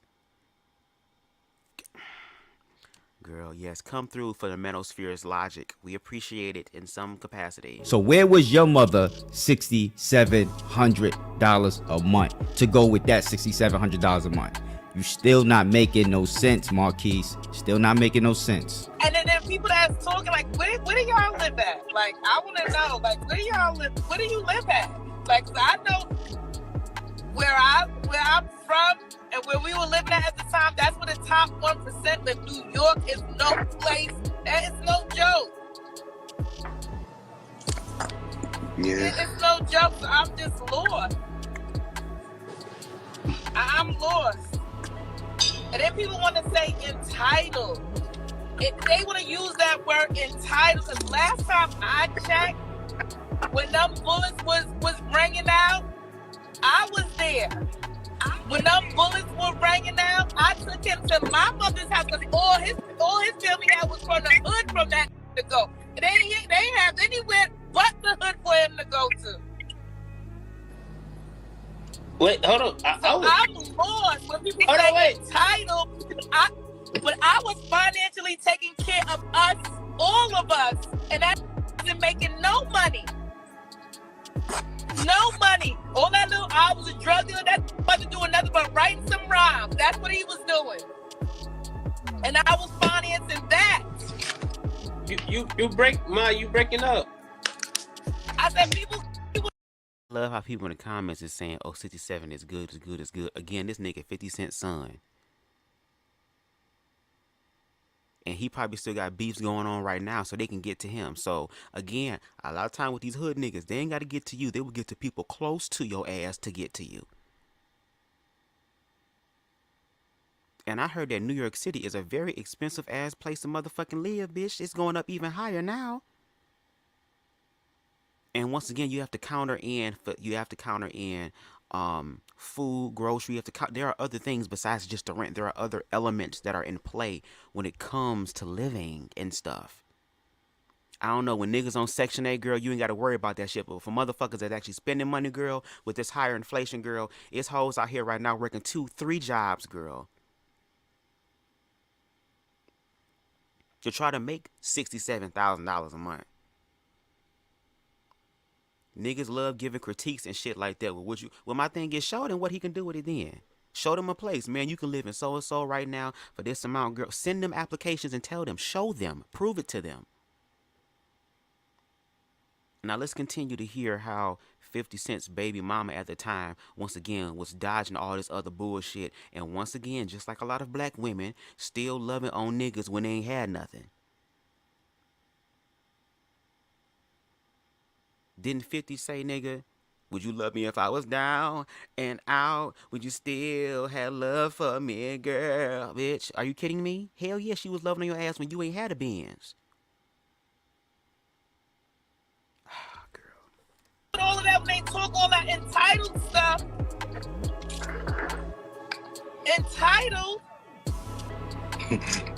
He said it. He didn't make a dollar. He didn't make a dollar. He didn't sell a drug or nothing for the first 3 years of your life. I took care of us.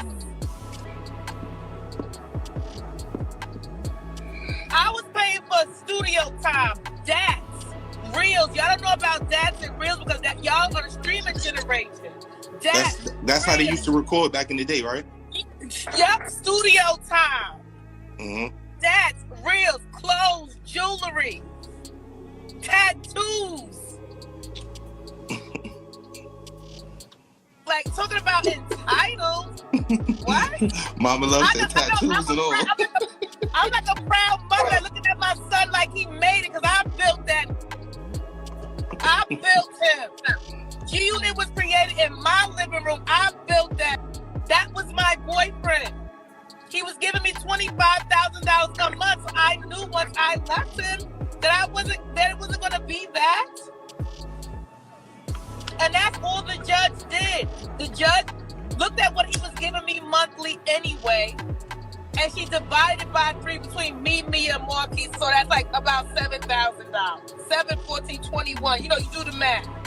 That's just kind of how she did it. And she based that price on, and the reason why it was that low, she based that price on him saying that I'm going to still take him on vacations.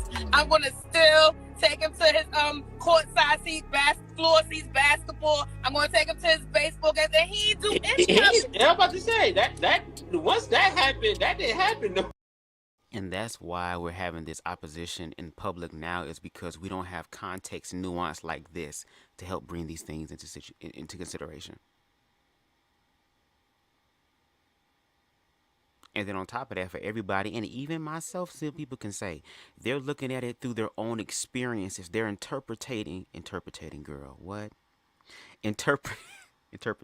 They're interpreting, okay, their experiences by using the whole situation with goddamn 50 and goddamn Marquise as a conduit. It's a lot of niggas out there that didn't work out with their baby mama and all this other type of shit. But there are also baby mama who was down for these niggas when they ain't had nothing. They had bad teeth. They was musty as a motherfucker. Didn't know how to wipe their ass and shit. Smell like Sauvage cologne and muskiness. Dirty ass motherfucking Nikes, Air Force Ones and shit. That held them down. Hello, look at baby boy. How many times was that nigga going to different bitches' houses and sleeping up? And see, accountability on both sides. And this was going to make it dangerous, girl, because we trying to make one side the demon and one side the motherfucking savior, girl, when we need to motherfucking address the demons on both sides and then connect on the savior on both sides to get to a healthier place. And niggas ain't gonna like this. And that's why a lot of these niggas is going to get challenged the way that they're getting challenged, both young and old, until they start looking within themselves. Girl. But that's what I'm saying. And the decision was based on that. Part of the decision was based on that. So what are we talking about here? What are we talking about? People in the outside looking in, that's all. And no shade, somebody just said, oh, you need to move on, you need to move on, you need to move on. Okay then, but when she was trying to move on and get her motherfucking cat licked on and sucked on and all this other type of shit and skeeting and squirting and shit with another nigga inside the house that 50 Cent was paying for, 50 Cent ass should have moved on too. He should have said, you know what, I got my new bitch, you can have your new nigga, that's perfectly fine, girl, whoop-de-whoop-de-whoop. No. He decided to throw a Molotov cocktail through, not him, but hire someone allegedly to throw the Molotov cocktail through the goddamn house. So my thing is, you can't sit up here and tell a person to move on, but your ass can't even allow them to move on. Because when she was trying to move on with a new nigga who possibly could have ended up taking the responsibility of being a man and saying, you know what, let me take care of you, babe. You ain't even got to deal with 50 Cent ass no more. This nigga done scared him the fuck away, because my thing is now you have to be dependent on him, which means he will now have the power and the control over you. Good. Okay. Yeah, nah, it be my, like, you gotta understand too, like, it's people that don't know those situations, so they... No, but people tell me, like, when they talk about, oh, well, I didn't get that from my baby father. Well, this is not the average child support where in New York is 17% for one and 2%. I was about to say, everybody baby father ain't 50 Cent. That's what I'm saying. Yeah. Exactly. Hello. Some of these... Boom right there. Bitch, a lot of these niggas' baby daddies is trying to be like 50 Cent. A lot of these niggas' baby daddies is interrupting 50 Cent goddamn life when he out and about doing his own thing, having niggas come up to him and tell him to listen to their goddamn mixtape that they done made in somebody's garage or goddamn garage band on their fucking iPhone. Hello. And these be the same niggas, girl, that when they find friends and they friends come up, girl, they be around their goddamn friends and want their friends to buy shit and they friends to pick up the tab and they friends to do all this shit. Girl, what? 25 cents. These is broke. So now that y'all seen that and heard that, stroll down to that comment section. Tell me what y'all think about this crazy situation. I could put a lot more clips in this video, a lot more information, but I don't want to make it longer. Okay, girl, I think we're done. Thank you so much. Thank you so much for that. We appreciate that. Thank you. Let me go and get this music on real quick. Still going? Cause we still got more. We ain't done. We ain't done. We ain't done. We ain't done. We ain't done. We about to be in the middle of this shit. How did y'all feel about that? What were your thoughts on that particular segment with 50 and his son? And once again, I can see both sides of the situation, but that's the thing. I don't think both sides are willing to see the other side for real. Because my thing is, for 50, it's easy for him to say that, oh, my relationship with my son is destroyed because of the mother. You got to build your own relationship with your son. And maybe you thought that was the case because your ass was, hey, you know, having him in the music videos, having him around you, but he was also seeing the glorified lifestyle that you live in. The fact that all these hoes in this video got big ass booties, big ass titties, and small ass waists. The fact that all of these niggas out here got on the hard, you from New York, from the, you know what I'm saying, where they go hard and shit, hard. A place where motherfuckers can get stabbed on the goddamn subway, girl, and motherfuckers can walk past and not realize nothing happened for 30 goddamn minutes because they think it's a fucking act, because it'd be crazy shit happening in New York.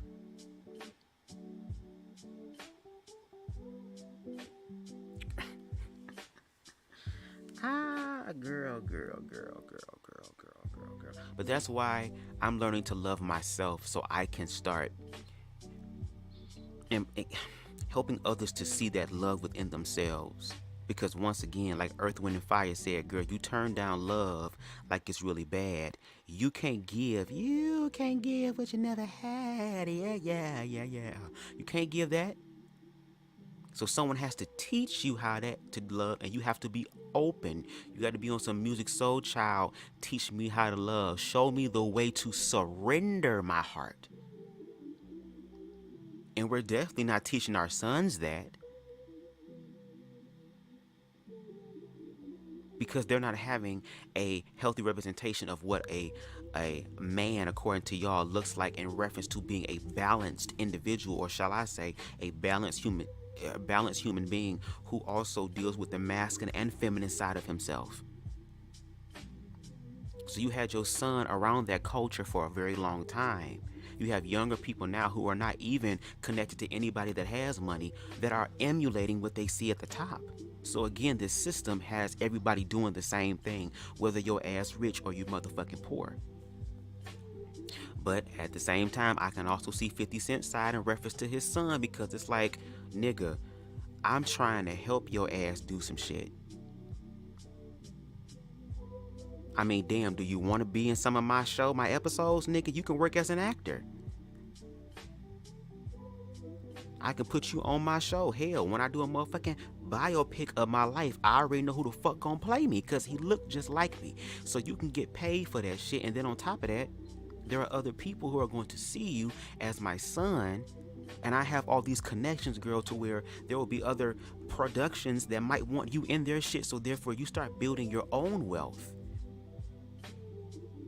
But let's be real, a lot of black families, a lot of black men have left their original women that they started this shit off with to go find somebody else to believe in this new version of their reality now with all this money and power and influence, but don't want to take care of the individuals who was there when you didn't have the money.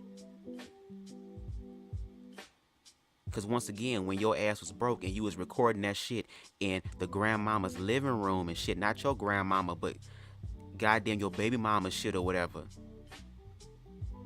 she was picking up the slack to where you had the opportunity to sit down and focus on what the fuck you wanted to do, so that you can have the break that you have now. So she was partly responsible for that.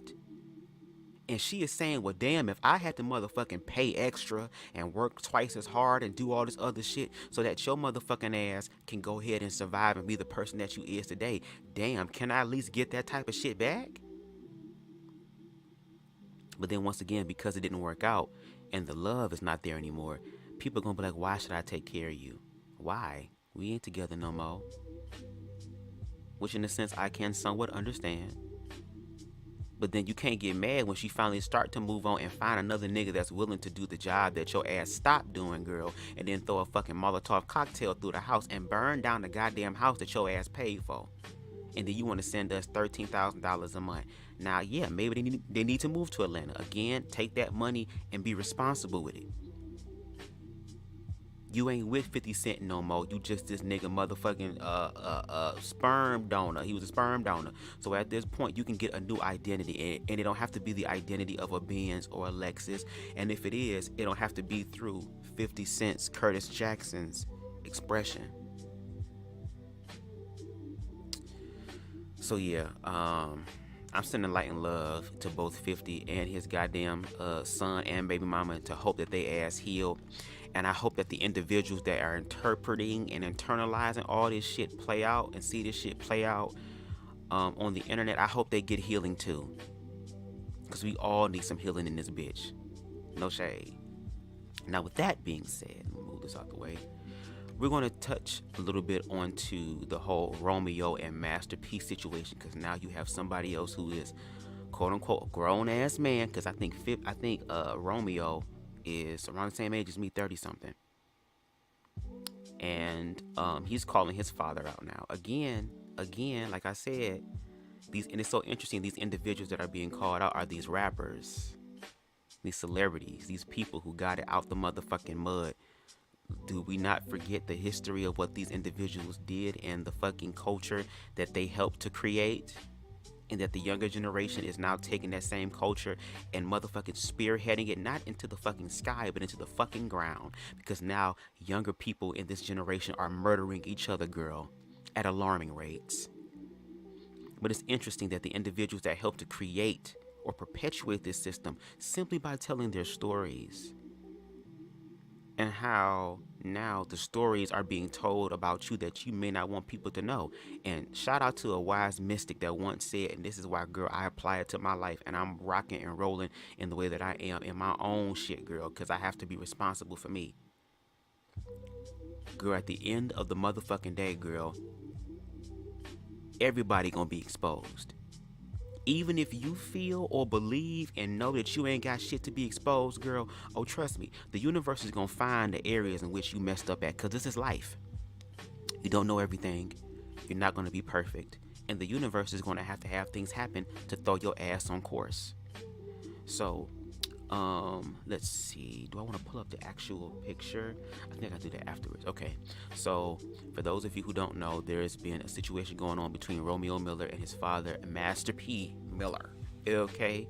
In reference to money, in reference to finances, in reference to creating and having their own connection to money and what black wealth actually looks like. I'm talking about, like Ron Vugada said, that, and I do agree, that old money, that old lineage money. So Romeo comes up speaking about his father's character, which can a lot of times be hid around or could be blanketed as a good thing because of the money. Because they have the money and the resources, they're automatically labeled as a moral individual, an individual who really truly genuinely cares. But a lot of time the money, again, in the black community and the resources, I put a roof over your head, I put food in your stomach, I put clothes on your back. Yeah, but I also need the mental support of the things of me growing up in my life and dealing with my own experiences, being loved and validated through that. I also have to have the emotional aspect of me dealt with as well, because as a black fucking man, I'm told that men don't fucking cry, and the only lower vibrations that are allowed, girl, is anger, is rage, is violence. And then when we talk about higher vibrational shit, like talking shit out, like crying, like communing, like hugging in a non-sexual way, but in a loving, supportive way, that's automatically labeled as gay. It's a lot. So with that being said, y'all, let's go ahead and get into part 2 with Romeo Miller. Shout out to Super Sly. Maybe I should have the music a little bit in the background. That'll work. But shout out to Super Sly 75 for this next segment dealing with Romeo and Master P. And the name of the video is called The Illusions of Wealth. It's like a little mini series that he's doing. Y'all go over here and check him out, even though again he has opposing views, because he be saying some shit about trans people. I'd be like, okay, girl, okay. But still, I'm still going to listen to people to understand where they're coming from. So shout out to him. And this is, once again, the situation with the rap snacks. Let's get in. Y'all, I got some more bad news for y'all. Once again, let's continue the Illusions of Wealth series starring basically Romeo Miller. And Romeo Miller has been on a campaign just airing out family business, which he has no business of airing out, which is, disrespectful. I get it. You're mad at your daddy, but the internet is not the place to hash out family business. But at the same time, I do feel like that's what it's becoming now. That's what it's becoming now, because, if the situations are not being resolved in the house, it's not being dealt with, it's kind of like when you go to the public, it's like you now have to deal with it. Like the public is involved now, and especially with celebrities, they're used to having their names up in lights in reference to the good things and the popular things, but they don't want to be involved in the life's trials and tribulations because they're the one with the millions. Again, like this video is labeled Illusions of Wealth. Look, what do the illusions of wealth bring? It brings exclusivity. I'm exclusive. This ain't everywhere. It brings forth exemption. I don't have to deal with the ebbs and flows of the common life anymore. It comes with the resources because now people are connected to you, but then we have to look at it. Are they connected to me because they want to be connected to me as a person, or are they connected to me because of what they can benefit from me? And there is a lot of people who, once again, in the black community, who have wealth, who have resources, who have the connections, but they don't have the mental, emotional, and spiritual connection. And the money, in a sense, is an illusion to supplement in an area or to make up in an area in which there is lack. But that's the thing, money ain't gonna make up for it. It's going to take your life, energy, essence, and love to make up for it. So let's continue with what goes on with Lil Romeo. And he's talking about the rap snacks. Okay, the whole rap snack situation. Let's get in. This is sad, but Romeo does not own Rap Snacks. Y'all remember Rap Snack, right? All these rappers were getting potato chip deals and stuff. But I'll let Romeo tell it. Let's go. Chips is good. Where can you get these chips? In the stores? You can go to like certain stores. Okay. Like retail stores, it don't matter. Y'all have to request the Rap Snacks by Romeo at the store. I see them in Philly, Baltimore, DC, LA. That's it? They're nice. We gotta get those. And them chips is good. No shade, them chips is good, especially when you got the munchies, bitch. Ooh. So they don't own it. He doesn't own it. None of them. I don't know why anyone thought they did to begin with, but let's go. Let's see what Romeo says. Romeo says, I would like to thank James and Taylor of Rap Snacks for seeking the truth and doing proper business. This year, I will get my first Rap Snacks check and finally start receiving my earnings from my bags. I was told as a kid that we owned Rap Snacks and that my payday would come after we put in work and sold the company. Silly me. I promoted a company for free for 15 plus years based on the word of my pops without being allowed to see any contracts or even meet with the team. And I stayed loyal, but I'm entitled and ungrateful now. Only addressing this here because my father is trying to gaslight and break me instead of taking accountability of his mistakes and greed. And this is just the tip of the iceberg. My mental is very strong because I do the work, but no man or woman should live a lie to protect another. My stand isn't about money, it's about the perception of money. Ha ha ha. My father knows that I've made the most earnings over the past 10 years and played my part quietly as always so he could shine. In time, the truth will prevail, and I believe when my father truly leans on only God and not image and money, he will be the richest man in the world if that's what his heart desires. None of y'all love my father more than me. I know my sister's passing was a warning, and just like Moses in the Bible, the man that leads the people out isn't always allowed to the promised land because of his own ego. Don't have to be perfect, but I can't follow someone who's been blinded. Y'all make fun of me because y'all think I was raised in a certain way, but I was built for this season of ridicule and misunderstanding. I'm willing to be judged and walk through the fire for my family. in hopes of a great leader waking up. I reached out behind closed doors and got burnt repeatedly. He's an adult and has to do the honest work as well. Like I told him, I have to love from a distance. Until then, I have a family now too, and it's critical I protect my peace. No more suffering in silence. The rise of the Phoenix. Hey, listen, everybody's broke. Nobody has money. I don't know how many times I have to tell you guys, but I'll keep telling you guys. Y'all have a good one. Peace. Okay. Yeah, okay. Thank you for that. We appreciate that.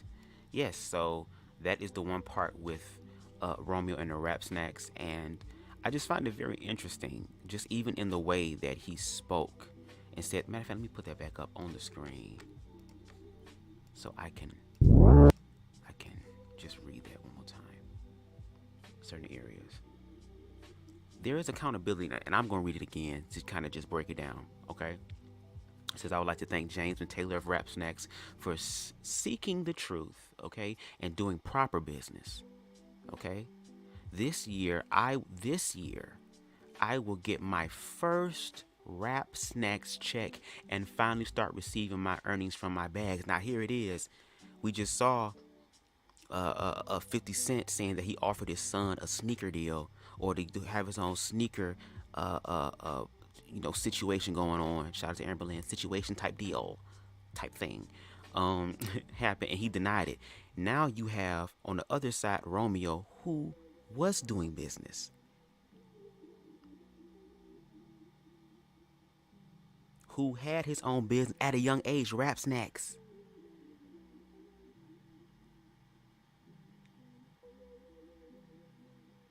He's actually doing, his father put him on and he did that. But once again, like he's, girl, let's read it, girl. Because, I mean, that's just obvious. This year I will get my first Rap Snacks check and finally start receiving my earnings from my bags, okay? I was told as a kid that we owned Rap Snacks and that my payday would come after we put in work and sold the company. Silly me. I promoted a company for free. My father told me what's gonna happen, and I put in the work. I didn't let my mom get in the way of shit. I didn't let social media get in the way of shit. I did what you told me. I followed in your footsteps because you are the one that as Master P and manifested this reality, not for yourself, but for us. And I was following in that footsteps, okay? For 15 years, thinking I was going to get paid, but did it for free. Okay, for free for 15 years based on the word of my pops without being allowed to see any contracts or even meet with the team. Okay, so once again, are you teaching your children about proper business? Why don't you have them come into the business meetings and to have them look at their father, look at the contract with their lawyer and say, son, you look out for this type of stuff. You see where it says this?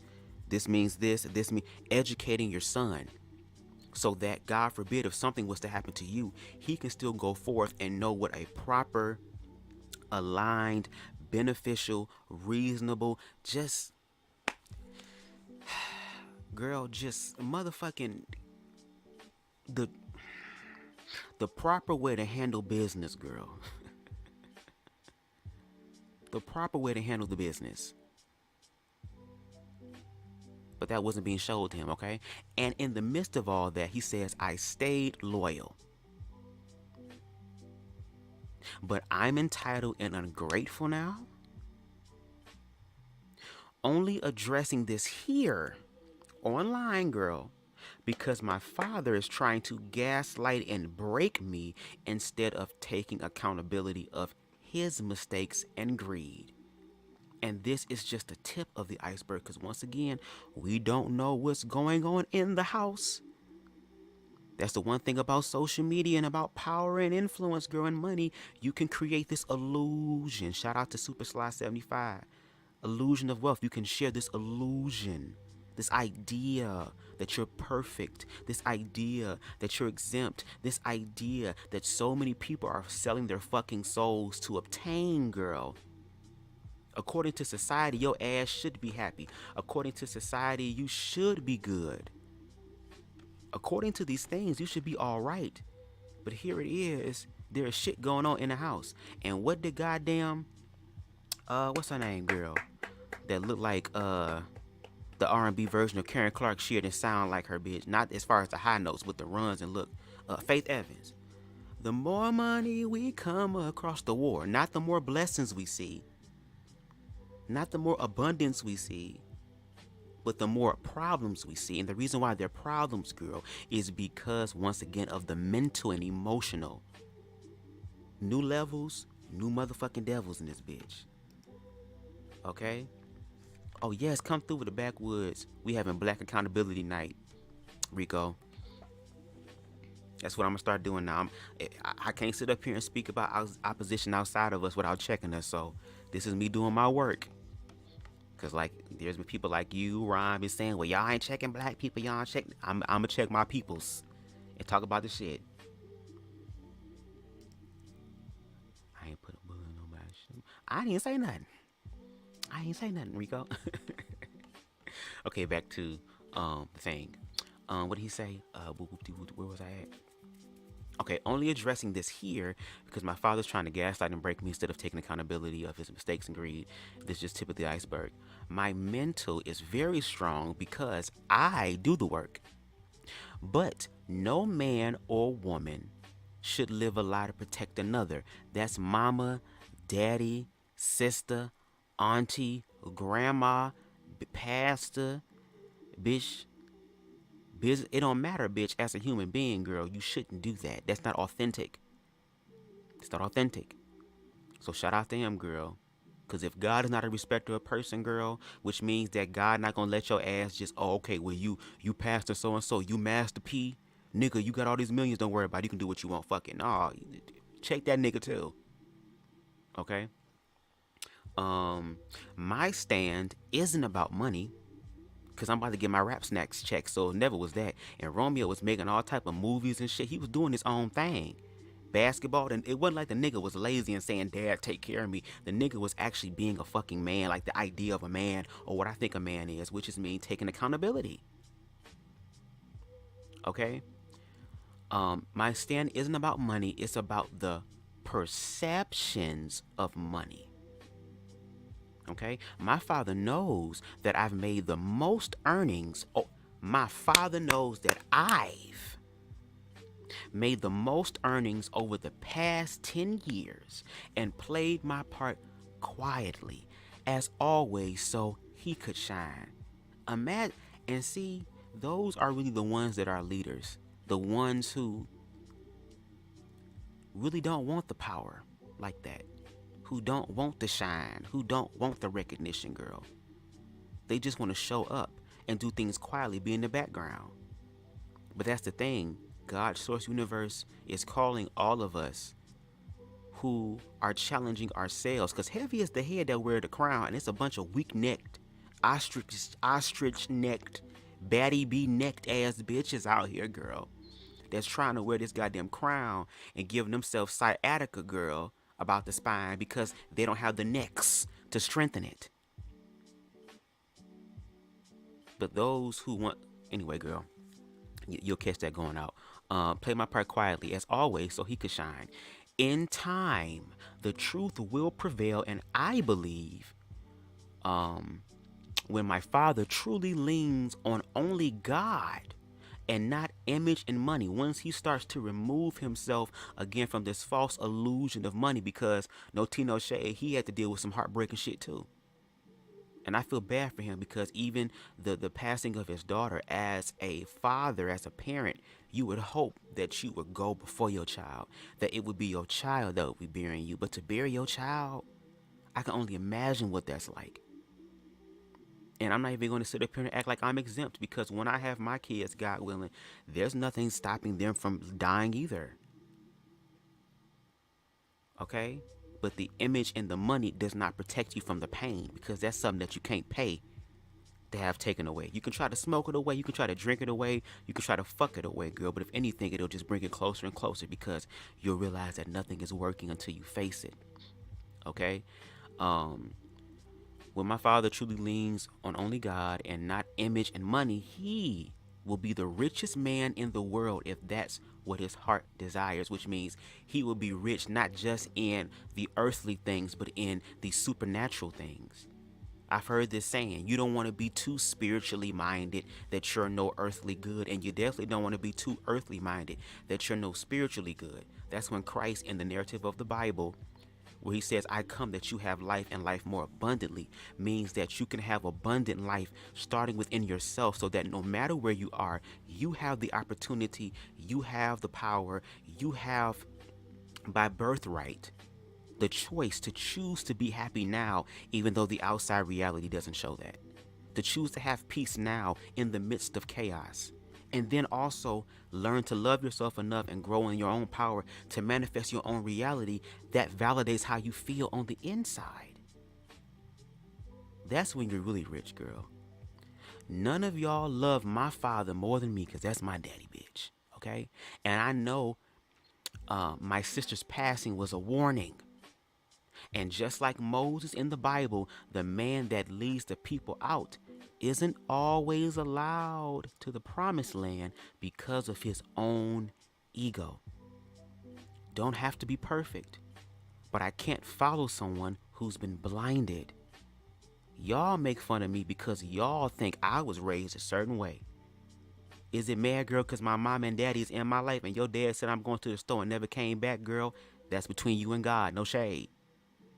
Just because my daddy put my ass on for me to be able to still sustain myself and have some sort of level of relevance, even though y'all saying ICDC college and y'all making fun of me, nigga. Bitch, can y'all hold spell?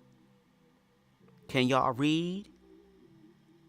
Do y'all even have a degree, girl? Do you even have a GED or high school diploma, bitch? Did you even graduate middle school, ho? So y'all talking about me. At least I accessed a higher level of education. And this education is really made for you niggas who didn't choose yourself growing up. Who did drop out to give you motherfuckers an opportunity, girl, to go to college and learn a trade and actually make some goddamn money, bitch, and do something with your life. So y'all can make fun of ICDC college all the fuck you want to, girl. Bitch. Don't have to be perfect, but can't follow someone who's been blinded. Y'all make fun of me because y'all think I was raised a certain way, but I was built for this season of ridicule and misunderstanding. See, I'm willing to be judged and walk through the fire for my family in hopes of a great leader waking up. Bitch, girl, I've reached out behind closed doors and got burnt repeatedly. He's an adult and has to do the honest work as well. Because the money and the image is not going to protect you from that nigga. You still going to have to put in that work, bruh. Just because you reach a certain level does not mean you've capped out. If anything, girl, it's more levels to deal with. And with new levels come new demons. And if you don't deal with them other demons below you, girl, them hoes will sneak you and flank you from behind, girl, and thriller grave your ass. Like I told him, I have to love from a distance. Until then, not stop loving like 50 Cent did. He disowned his son. To still realize and honor the love that he has for his father, because his father was still a good father in the sense of setting things up. Were there other areas he could have worked in? Of course, again, we don't know all the semantics and all the context and nuance in this situation. It's just playing out in front of our eyes. But he still loves him enough to say, you know, I'm going to love you from a distance. And even though you my father, and they say honor your mother and father so that your days may be long, but if they keep on motherfucking reading, which a lot of Christians don't, it would tell you, girl, that the parents shouldn't provoke their children to anger. So there's a responsibility on both parts. But see, I'm the daddy. I'm grown, which means that I don't have to be accountable. All right. That's why the unaliving situations is going up in such a high motherfucking risk. And we're going to get into that video towards the last segment of this live. Okay? I have a family now too, and it's critical I protect my peace. No more suffering in silence. The rise of the motherfucking Phoenix. Okay? Shout out to him for that. Shout out to him for that. Oh shit. There we go. Shout out to him for that. Now what we're going to do is we're going to get into Master P's side. Master P said, look, I don't even want to do this shit. You know, as far as black people, we supposedly handle this shit indoors. We sweep shit under the rug. We don't really talk about the shit. We just pray and let it go and let God have his way, girl. But in order for God to have his way, we gotta let go too, girl. No shade. So Master P got on here and showed his side of the situation. So let's get into that right now. Sad day because I got to get out of character and put this on the internet, which I don't want to do. But I try to call my son. People say, why you call? I did. He don't call back. It's been months. So he did say he had to love you from a distance, and he said he reached out on the back end. He did things privately and got burned. So eventually, what's done in the dark is going to eventually come to the light. And I think social media is helping to bring light to a lot of situations that people would prefer to be dark. That's why I say love yourself, bitch. And like I said earlier, girl, you gonna be exposed. Even if you feel like you ain't got shit to be exposed for, bitch, you will gag. You will gag. Let's continue. Question is to Romeo. Like, if you've been in the business for long as you've been in, and you're a 30-something-year-old man, and if you've been around me, watching me hustle and do my thing, why you not where you want to be at? Because that means you're not listening. That means you want to do your own thing. You done brought...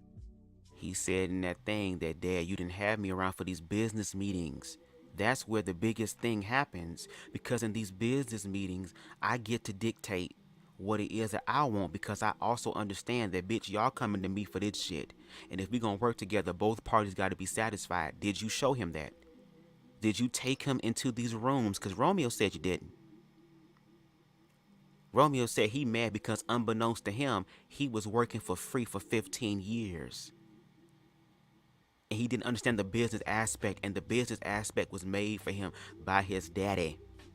So did you bring him into the situation in order for him to learn so that he could be where he is in his life? Because shouldn't a parent, or at least for me, a conscious parent, want their children to have much better than them? I mean, that's what Christ wants for us, according to the narrative of the Bible. To go forth and do far greater works than me. Let me be your foundation. So did you set the proper foundation for him to do that? Maybe you did. I don't know. The shit playing out, we just going by what we see, and from a spiritual standpoint, an emotional standpoint. Let's go. Your own circle of people, but you can't get mad at me, because I really thought this was about, the only reason I entertained this on social media, I thought it was about the DJ Twitch post I put up, and I thought it was about my daughter's death. I thought you was grieving. Mental illness is real. But I want to tell all the people out there that just don't understand how bad my heart hurt. Romeo lost a sister, but I lost a daughter. Right. And for any parent that's going through this, because I know that it bring people closer together, or it tear them apart. Right. But I come from nothing, y'all. And I could go back. I'm cool with it. I won't be angry at God. I won't be upset. I won't go get mad and be disrespectful to my parents and none of that stuff. I just said, Dad, thank you for putting me in this world. Now I can get out and hustle and go do my thing. But you just said mental illness is real. Have you been dealing with the mental aspect of it? Again, are y'all going to therapy? There's nothing wrong with therapy. I know people are so afraid of therapy because I think with therapy, girl, therapy is a situation where you got to focus on you. And a lot of people don't want to focus on them. They want to focus on everybody else because everybody else is the problem. Everybody else is the issue. Everybody else has the situation. And I'm the only one that doesn't. No, girl, when you go to therapy, you a gag. The one thing a wise mystic told me that I've been living and been operating in for the past, especially almost 3 years now, especially after in 2020, that shit was like, oh wow. Girl.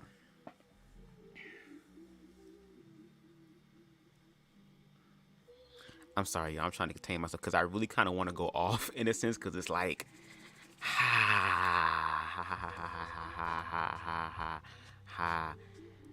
y'all are not, why are you so afraid to face what has happened?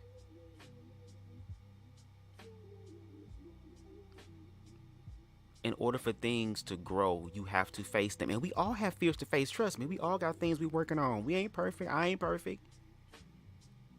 But I'm saying, again, y'all have the resources Y'all have the connections.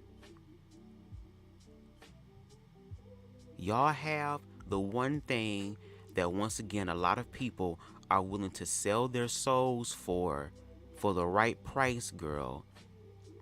Y'all have the money. And honestly, what money does, at least in my opinion, and I think I saw a quote. Let me see if I can find that quote. Because if I can say it verbatim, I'd rather say that shit verbatim. But I think I might have to. Let me see. Do I have it? Come on now. Stop being stupid. Oh, come with you when you can't refresh, bitch. What's the problem? Hold on. No, it's not here. Excuse me. Sorry. Let me check Facebook real quick. Hold on. It might be on my Facebook. Because I save a lot of shit. No shade. Hold on. Girl, what did it say? Okay, there you go to saved. Did I save it? I feel like I did.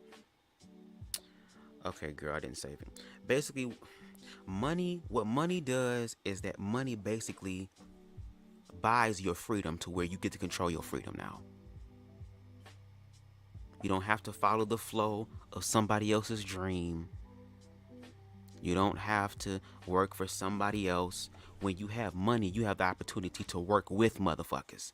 So that means that you get to bargain what you want as well to be able to live the life that you desire. So once again, you have this thing that is obtainable to prove all this other type of stuff, girl. But y'all not utilizing this money. Exactly. Listen. They need to do their shadow work. And yeah, go ahead. I want you to. Yes. I want you to listen. Like you said, I'm Candace here. Yes, please. And I want you to. Because we're taking accountability. But now that we're taking accountability, I want the other people to do it too. So for the people who are Republican or conservative, I want them to do their shadow work too. And I think that'd be the problem. Don't nobody on both sides, and not just politically, but just in life in America, we don't want to do our shadow work. We don't want to heal from that. We want someone else to be responsible for our healing, and we will never be healed. According to the narrative of the Bible and all these other books that I've been reading about healing and stuff like that from different viewpoints and perspectives, they all say something similarly. When a healer is getting ready to heal somebody, the person who is afflicted, for some reason, puts all of the responsibility of the healing on the healer and then blame the healer if the healer didn't heal. No, first of all, the healer is already aligned and know what the fuck they doing. You, as the afflicted, have to find a way to find your inclusion, your acceptance, and your participation in that healing. You have to open yourself up in order to receive the healing. If you don't do your part, there will be no healing. And that's the thing. Therapy, counseling, they help you to face your thoughts. People, and that's the thing. We worried about money. Oh, I want money because money gonna answer everything. Money gonna answer everything. I ain't gotta live in the hood no more. But what do they say?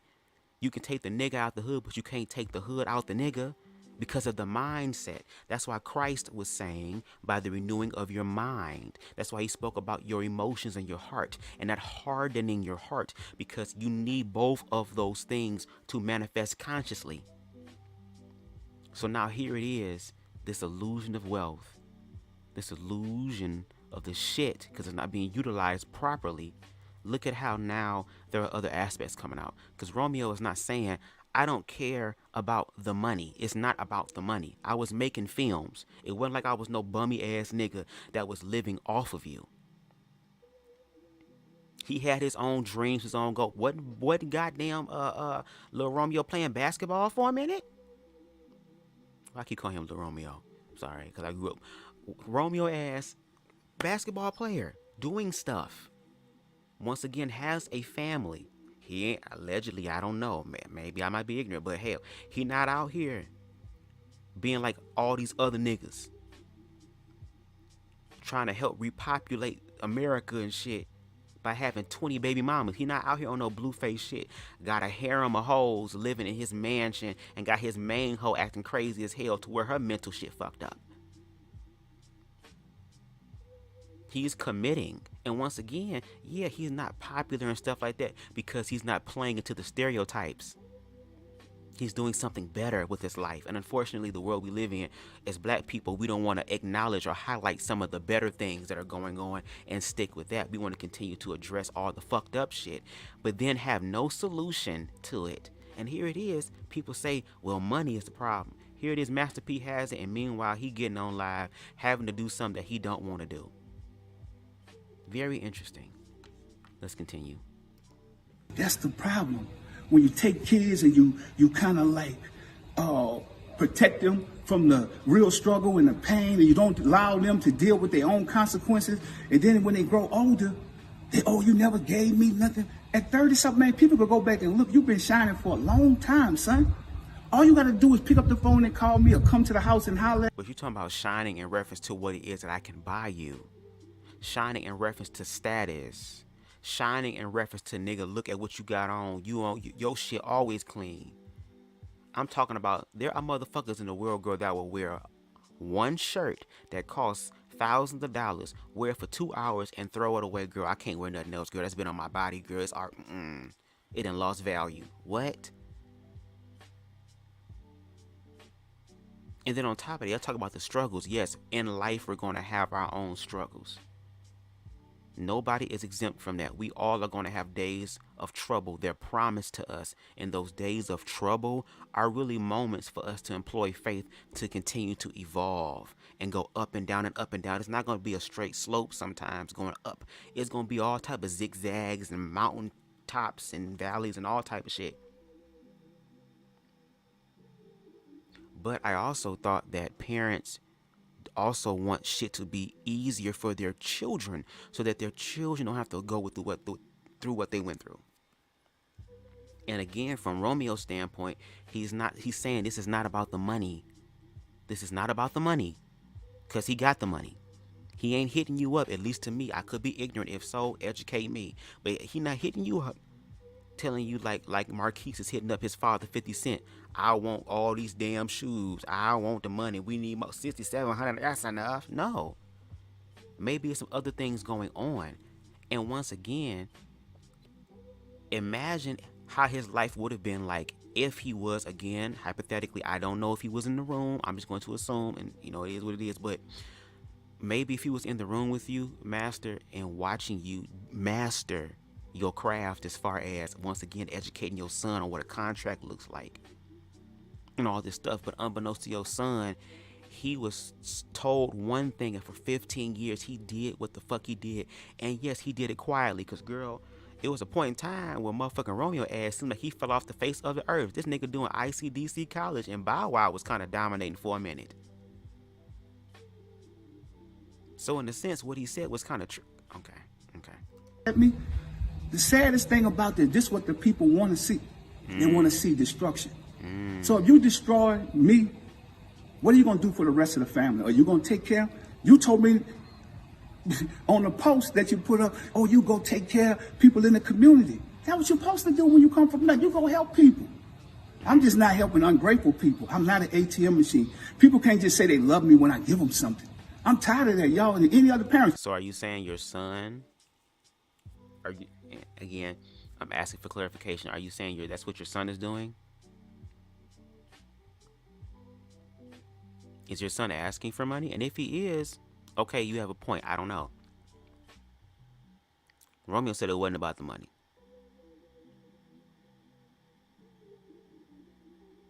Okay, let's continue. You could be rich or poor at a smaller level. You might give your kid $10, but if that's all you got, I've always fell off, got back up, hustled, did my thing. I'm tired of all these blog sites and all this stuff, poking and having fun. Y'all can. But I'm about to go back to work and do what I got to do. I love my family. My door is always open for my son. To be honest, because we shouldn't have to go through this. And if I'm wrong, forgive me. I'm apologizing to you if I'm wrong. I'm still a work in progress. Okay, so when we talk about that, have you acknowledged, because now you just sat up here and said this one thing and had this spill, but now maybe spirit hitting your ass and saying, well, damn it, maybe I might be wrong. And if I'm wrong, maybe this could be the opportunity for that reconciliation to happen, because it's publicly now. And sometimes spirit has things happen in ways for you to admit shit and then deal with it. Hell, even Jesus Christ, according to the narrative, was crucified, girl, in front of everybody. It's about what are you going to do during that crucifixion. And once again, Master P, you're trying to help the community. There's a lot of people in the community who have broken family shit going on. And the fact that we see this happening in a place where money is supposed to mend and fix everything, and come to find out it fucking don't, it complicates things more because we haven't balanced our mental and our emotional, haven't been taught to do our shadow work. And now it's coming up and that shit's trickling down. So yeah, Master P, you're going to have to motherfucking master manifest a way out of this shit. But now it's going to have to take you dealing with your thoughts and your emotions. And also evolving in your humanity. Because a lot of times we stop our ascension and low-key be in descension when we sit up here and allow money and image to be more of our identity as opposed to our own humanity. And sometimes humanity has to show off or pop off in a way to get your ass to understand. And for social media, girl, they will continue to hound your ass.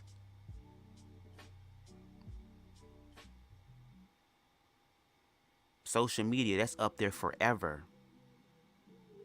Social media, now you have to deal, because everybody has their own cell phone, computer in their hands. Now everybody has to deal with what you're saying about you. And people are saying, your phone ringing off. Yeah. Heavy is the head that wears the crown. Now we gonna see who really walking in king energy and who's not. I told you, girl, the universe came in, bitch, like, girl, I don't fuck with none of y'all hoes like that. If anything, I fuck with real bitches. Where the real hoes at? And I ain't talking about the ones who just talk it, girl, walk it. Because even my ass have to be accountable for certain things, girl. And if certain things work out in different ways that I wasn't ready for, girl, I have to be responsible for that. I ain't going to beat myself up. I'm going to learn from that shit and continue to grow, because God is in everything. Even when your ass think you're going the wrong way, girl, you're just another alternative route still to God. It's just different. Let's continue. I come from nothing. Everybody go through trauma. I'm dealing with this right now, but I love going out into the community and helping people. Right. That's the way I heal. Right. Allow me to heal. I don't have to be sitting around moaning and crying and all. No, you need to do that. Because a lot of times people go out in the community and that's your way of healing. That's also your way, a lot of people's way of escaping their shit. To get their mind off of shit. To maybe, in a sense, some areas of regret that happens, because when death is unexpected, girl, a lot of hoes deal with guilt and shame because of the shoulda, coulda, wouldas and all this stuff. So maybe that might be some way of you trying to rectify some of the previous past sins that is none of our experience, our business, but in your own mind, your own psyche that you're dealing with, and maybe helping the community makes you feel like you're absolving yourself of those sins, but you still have to deal with yourself. And we live in a world now that there are people who are willing to help you do that, to where you ain't got to deal with it alone completely. There are people that will be able to be there to help you challenge those thoughts and work through those thoughts in areas in which you are stuck in, like therapy. At this point, bitch, where is the black pen? That's why I like Will and Jada, despite their own bullshit, girl, because they ain't perfect. But at least they get up there and exposing their own shit and talking their shit out and healing.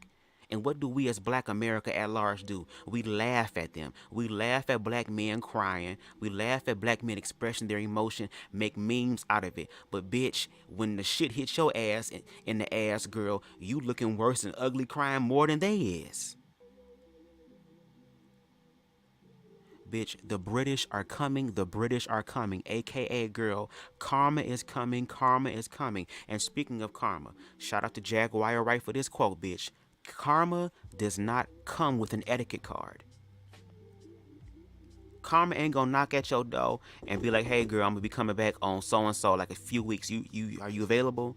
Or you not? Well, maybe months from now. Girl, karma ain't calling you. Karma ain't showing up on your phone, girl, texting you, bitch, I'm 15 minutes out.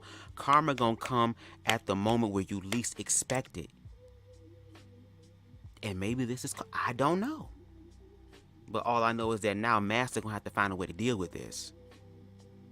And the best bet would be able to deal with it within yourself, because just like Romeo, your son said, yes, you are the one who is an elder. You didn't set the foundation, but it's the goddamn youth's job in the next generation to take the shit to the next level in the area, which your ass can't. And according to Romeo, Romeo said in that post that he has been the top earner in the family for the past 10 years.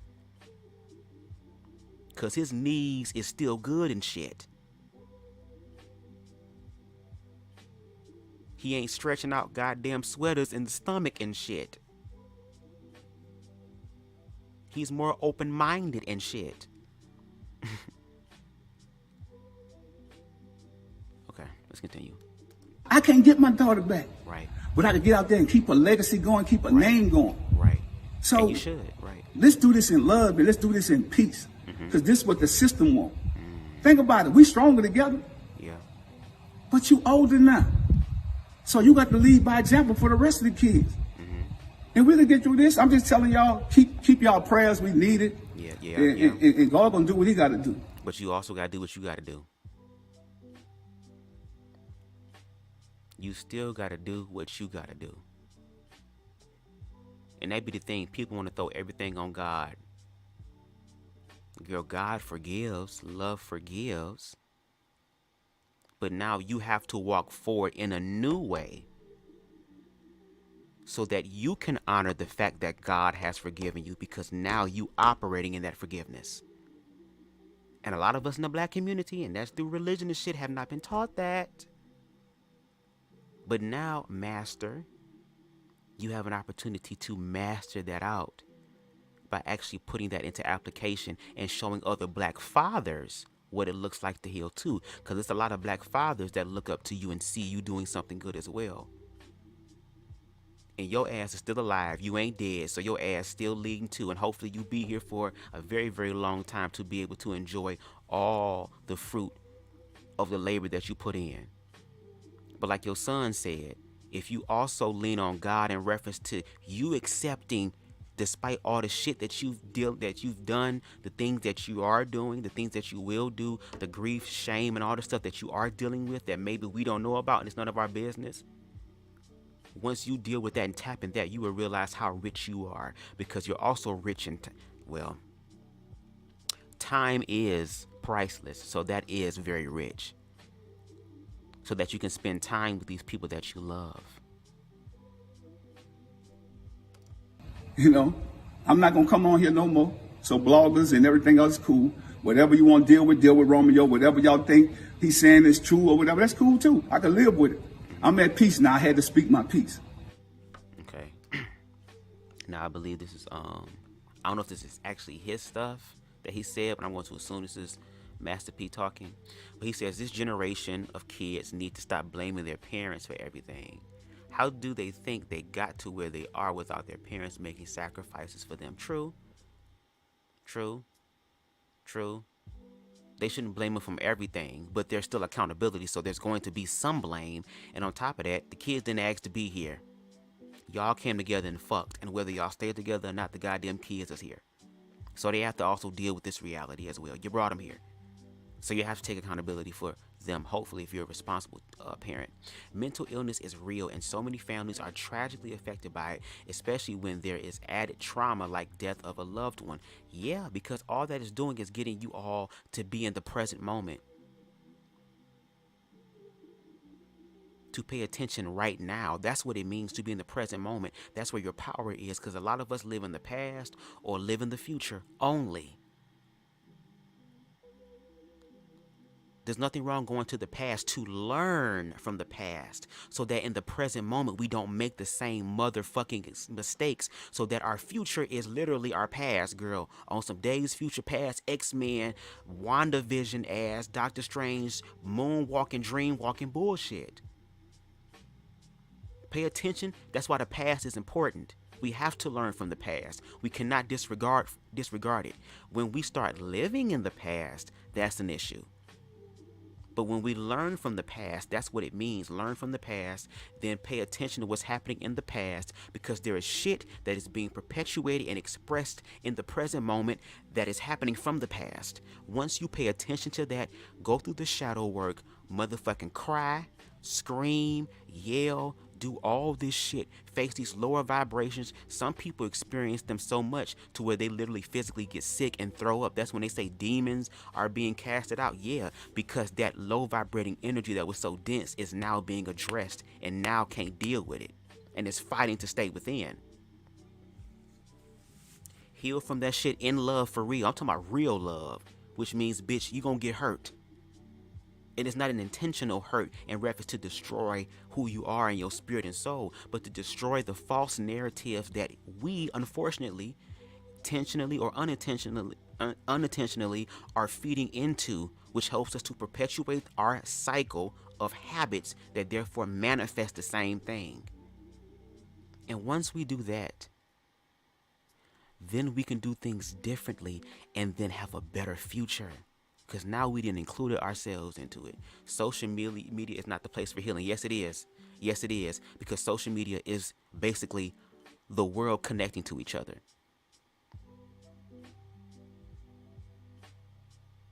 If anything, social media is just expressing where mankind, where humankind, or specifically where America is right now in this present moment, collectively.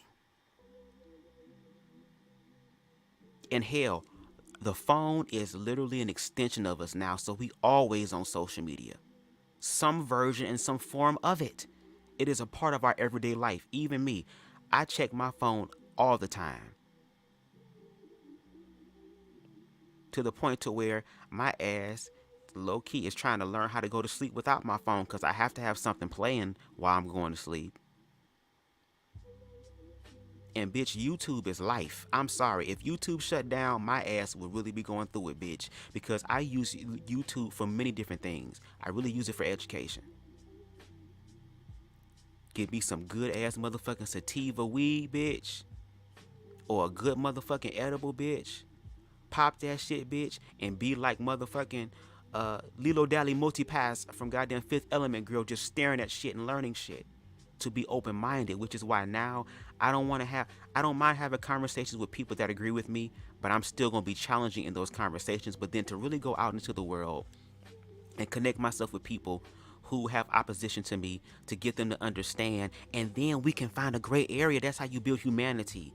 Because at this point, these echo chamber conversations ain't doing shit. Because a lot of motherfucking hoes ain't coming up with no solutions.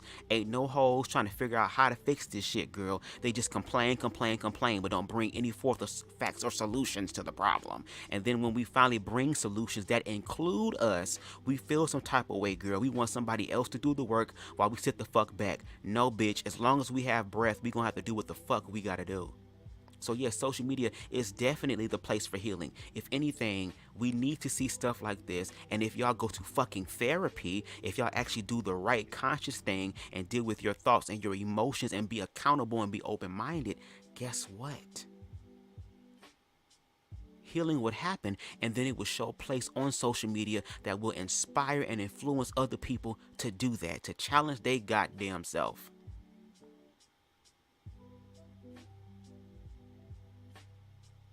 And social media is going to help pop a lot of you hoes bubbles that y'all live in. It ain't just you on planet Earth. Son, I love you. Stop trying to get people to feel sorry for you. And let's come up with a solution. Well, you got to be able to understand that you, like you just said in the video, if I'm wrong, I'm sorry. Keep that same energy.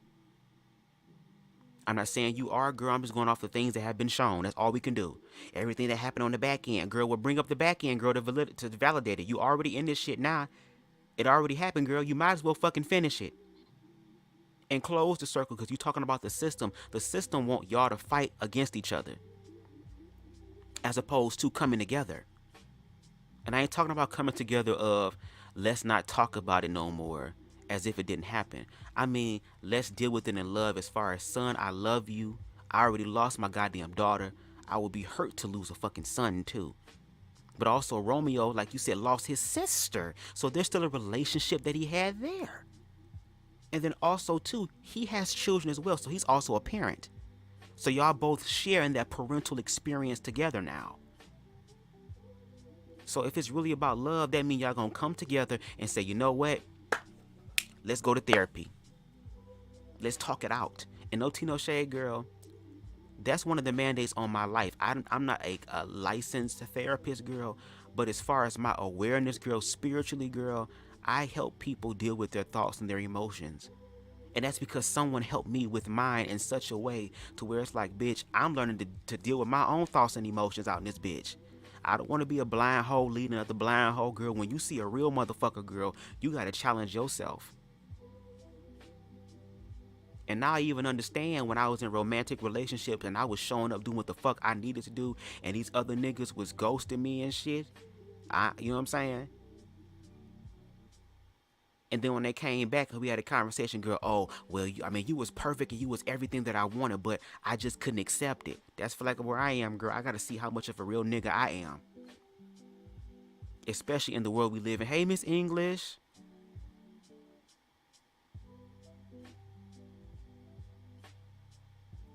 You can talk to your father and your family like a man. You have kids too. Yes, no family is perfect, but together with God, we can heal and get through this. Yep, but you got to participate in that healing. And maybe God is using y'all in that way to be able to show other niggas who sat up here, other niggas who also have, because once again, Master P, let's be real, nigga, your music has also perpetuated a lot of the shit, or set one of the foundations, or strengthened one of the foundations in reference to what the fuck is going on in rap now. And as you got older and you realized that you was outliving a lot of your partners and shit, and was accessing this level of wealth, you want to do things differently. There's still evolution and growth that needs to happen. Okay? So he says that. Let's see. Is there anything else? I feel like there's some more stuff that he gonna say too. How y'all feeling in the comments? What are some of y'all thoughts? Let me know, because I ain't doing this for me. I'm doing this for us. Okay? How do y'all feel about that? Rico, Anubis, how you feel about that? Oh, girl, it's the same thing, girl. He just did it. Let's see. Girl, okay. Wait. Go back. Okay, so he already said that. Okay, girl, why the fuck I thought it was something new? Okay, here it is. I thought this was about the DJ Twitch and about my daughter's death. This is heartbreaking. You just exposed that this is really about money. I watched other celebrities go through this. I'm not playing into this anymore. God knows the truth. I'm at peace. I worked hard to get my family out of the ghetto. Every time I fell off, I got up and went to work. I didn't blame anyone for my failures. You started this social media rant. So what's your plan besides showing the world you're an entitled, spoiled at 30 plus and throwing a tantrum on social media? I never claimed to be perfect. See, that'd be the thing, girl. I never claimed to be perfect. Yeah, but that does not mean that you have not caused harm.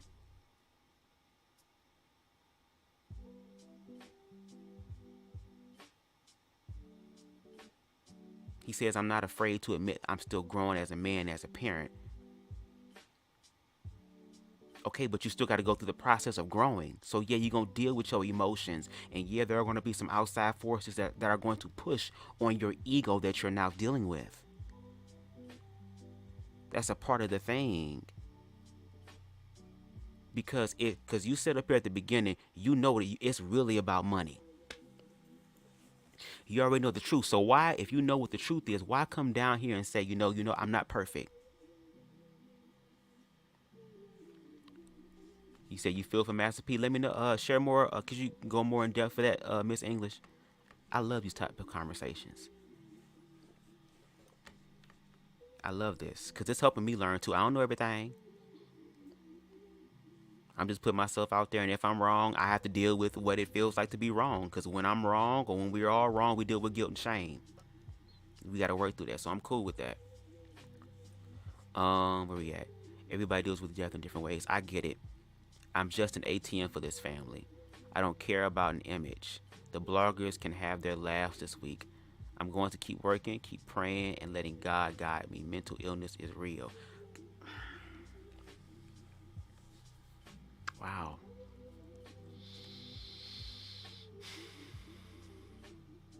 Miss English said, yes, you right. I got to see you and trying me.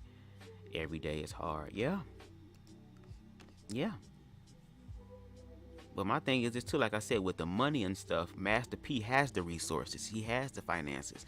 And like Romeo said, Romeo was doing his own stuff. And like he said, he was quiet while his father shined. And he said, nigga, I'm the one that's making them. What do you mean? I just started receiving. See, Master P, you sat up here and put in the work and started manifesting your stuff. Your son, he says, allegedly was working for 15 years for free. And he was lied to. He's upset. I was lied to. And this is money thing. This is stuff that can help my family. I ain't trying to be no bum ass nigga. I'm just trying to get, can I get what's mine? Because let's talk about it. A lot of these child celebrities, girl, their parents be extorting them too. They be having their children do all this shit for the money. How many motherfucking parents was bought off and shit for money? Hello?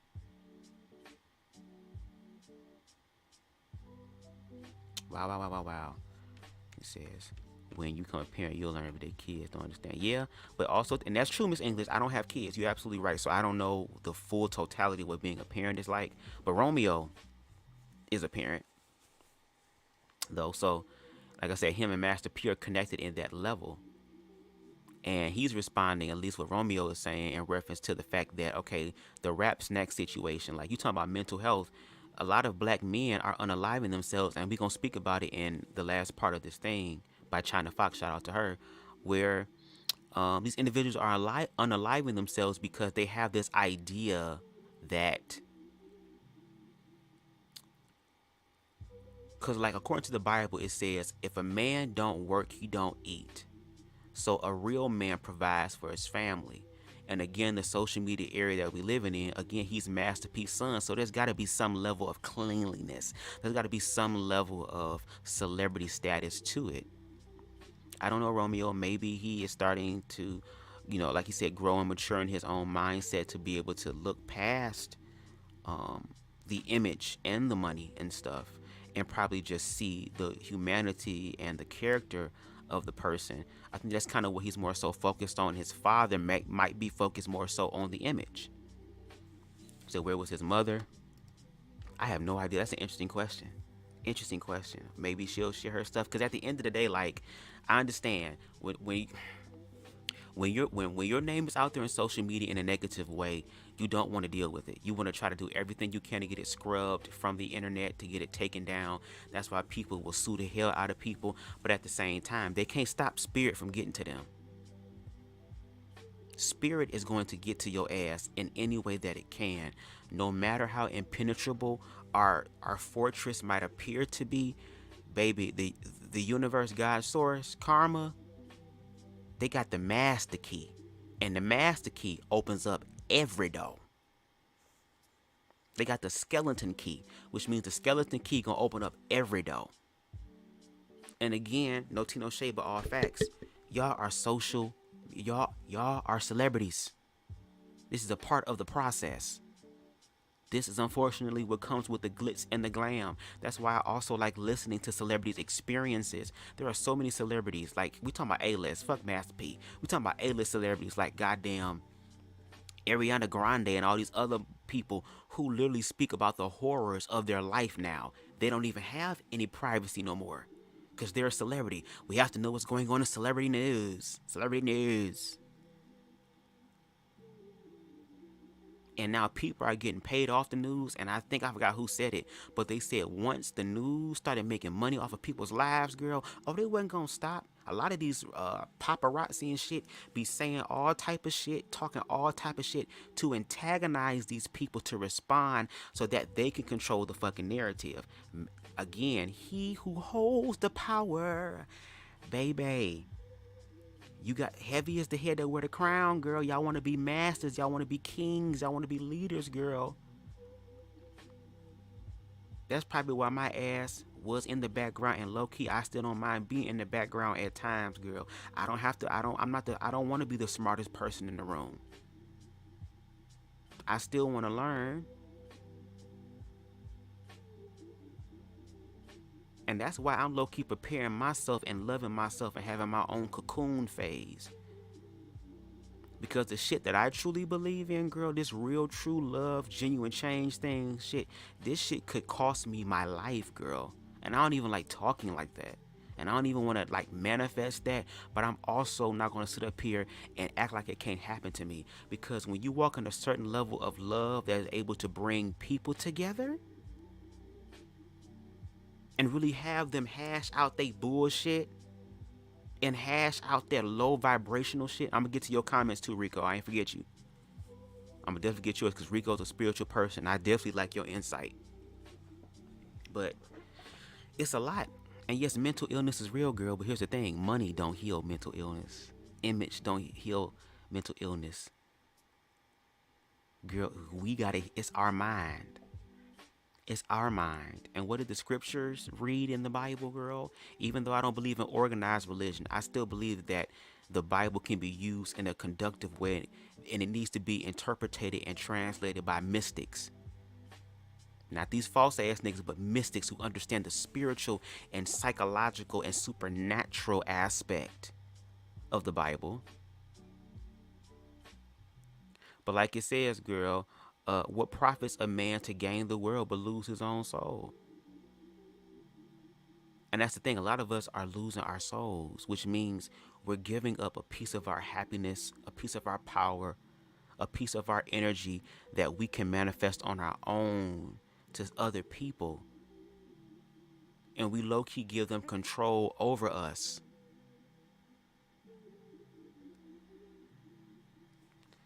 Is that it? Let me see. And I'm gonna get to your comments. Anubis, King Anubis. Let me see. Is that it? No. Oh yes, that's it, bitch. We done. Goddamn. Shit. Okay. I also want to put this up. Actually, I think Romeo had a response to this.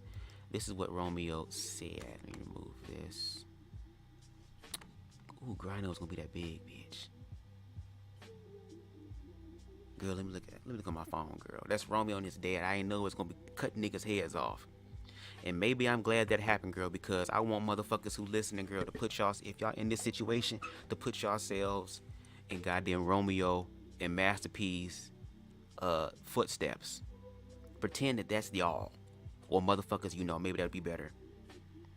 I got the picture. Yeah, let me see. Girl, he says, "This is my last straw, Pops. Stop trying to play the victim. I loved you so much that I followed you blindly for 30 plus years. You know we've talked behind closed doors. You aren't the man who you paint to be, and why it is war because I refuse to follow your lead." Girl, this ICDC college vocabulary is definitely showing up, girl. And how you spelling? Praise the Lord. Amen. You made it still. ICDC college. You only want to protect your image, but the image isn't even real. And I don't need anyone to feel sorry for me, Pops. I'm truly a man of God. If you are really a man of God, then you will prevail in the end, even when I share my truth. Let me read that again. If you are really a man of God, girl, then you will prevail in the end, even when I share my truth. That be the thing, girl. It ain't just your truth. It ain't just your life, bitch. It's other people's goddamn truths as well. You came through my mirror.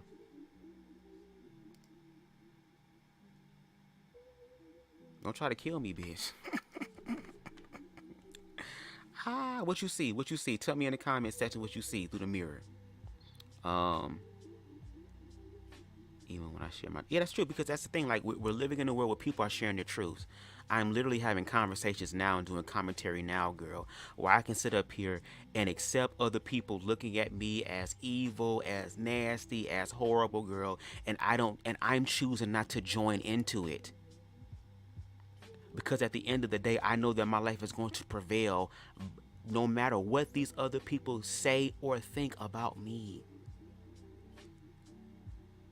And no tea, no shade, girl. That's the thing about the older generation, and I do understand. There's wisdom there. I don't want elder people, because God willing, hopefully my ass become an elder. Low key in the gay community, my ass is fucking 31, so that's like goddamn 65, almost close to 70 in gay. So I'm practically a fucking elder.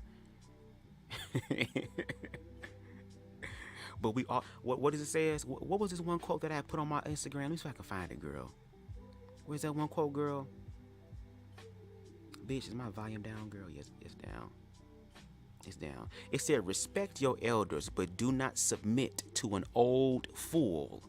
Again, respect your elders, but do not submit to an old fool.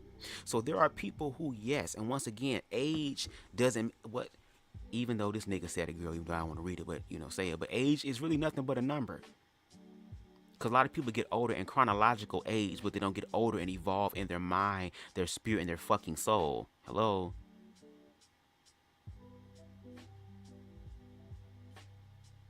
So the elders still have responsibility to be able to help from the past, to get to remind people of the past and what and what they've been through, so that the generation can learn from that and transmute that shit and then build upon that so that it can actually grow and manifest.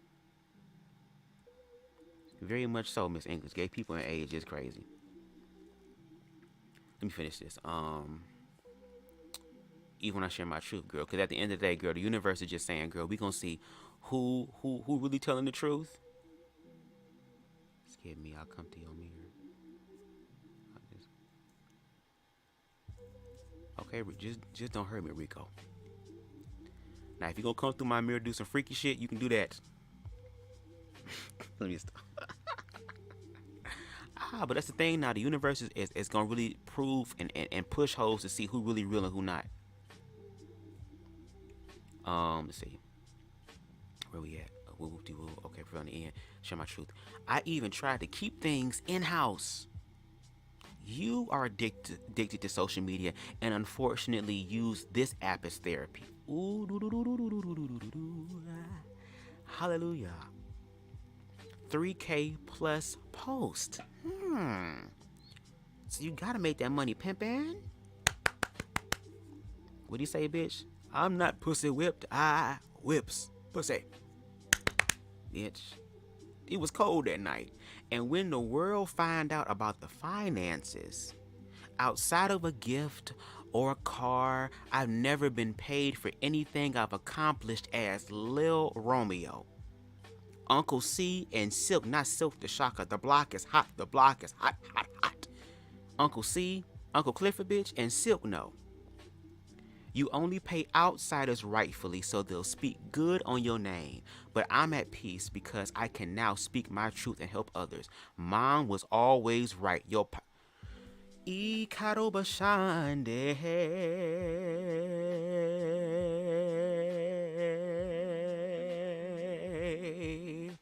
Pookie.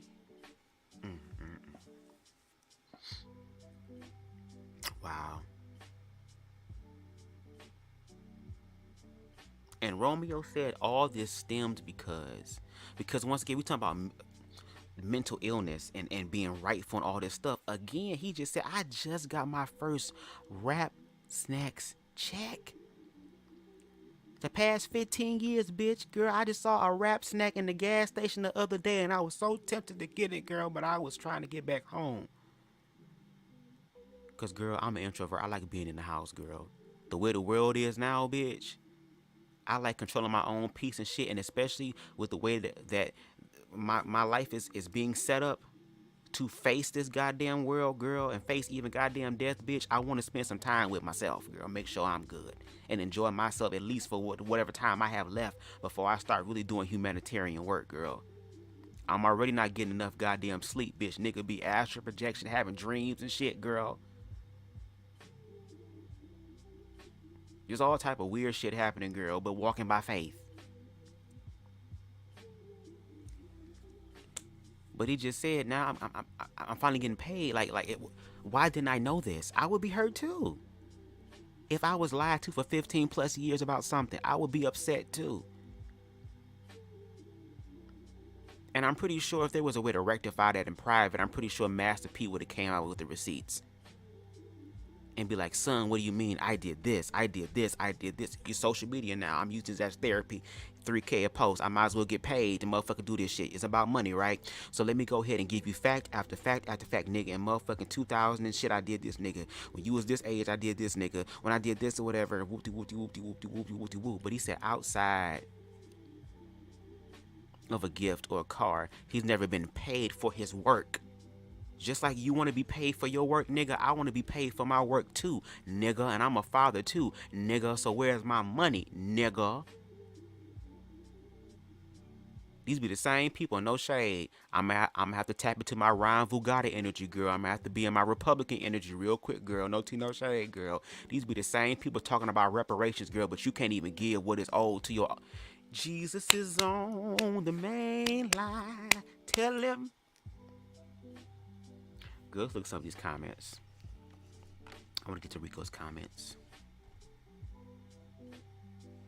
Let's see. Everybody has their own journey. That is true. That's the thing. And we share, and that's why I'm sharing my journey online, girl. That's why I'm low-key already exposed in certain parts of myself, girl, so that I can prepare myself. I'm already going through trial runs, bitch. All type of shit. I know I'm gonna have days where hoes gonna drag me, read me and shit. That's another reason why my ass, like for example, being accountable, girl. I'm doing BubzDaGawd News, bitch. I'm gonna start giving more commentary on BubzDaGawd News on my own too. Like I'm gonna do some of the other stuff to kind of be shady as well. But I think what I'm gonna do is some of the problematic shit that I wanna kind of dissect. I'm gonna do that because I low key want to get into this situation that's been going on BubzDaGawd in reference to these gay niggas wanting to kill each other over some damn dick. And unfortunately, they passing around HIV and all type of shit, girl. Giving out Casamigos and goddamn prep cocktail shots and shit to hoes. So it's a lot of problematic shit going on, girl. But I'm preparing myself to be dragged. And to be honest, girl, I've been dragged a very big part of my life. When I went through being bullied and shit, girl, at that time I didn't know, girl. You talking about unalive? Imagine being in the 90s, girl, as a short nigga. I'm already 5'2", so I was already shorter than that, girl. I already came from a family household, household with my mother and father. A lot of my peers didn't have that. So I'm getting judged by that. Then on top of that, my ass was kind of feminine growing up. Bitch, it is what it is, bitch. And I knew that my ass was gay, but I saw how the world viewed me. Excuse me. All these damn burping and shit. Excuse me. Nigga got jumped. You know how Vicky Winans said, bitch, I've been lied on, cheated, talked about, mistreated, bitch. I've been punched, choked, gangs jumped, and stalked, beat up, laughed at. To the point to where I wanted to unalive my damn self, because it was like, girl, is this what my reality is, bitch? And I'm over here in the closet. I ain't say nothing about me liking niggas, bitch. I'm over here lying and shit, being in the closet. And even when I conform and do what you want me to do, you still see shit in me and fucked me up. So I've already been preparing myself for this. I'm just learning to prepare myself spiritually, girl. Because no tea, no shade, all facts. Even though a lot of motherfuckers lost their life, girl, looking back in history, girl, that's why I love history. You gotta look at all the history, girl, not just the bad shit. There's some good shit, too. That's why they want you to forget your history, especially as black people. Because, bitch, if you think about it, black people always found a way out. They wasn't expecting us to escape slavery, girl, but here we is. Girl, they didn't expect us to escape Jim Crow, girl, but here it is. There's always a trap, girl, but we always get out. So there's always a moment for us to grow and to be better and to evolve and do something fucking differently. And I think what's happening now in this world, girl, I'm all over the place, girl, but I'm still hitting, bitch. I told you so much, girl. When hoes start having these conversations, girl, maybe I wouldn't have to do such long lives, girl. I can finally relax and shit because I know somebody else is doing it in the community.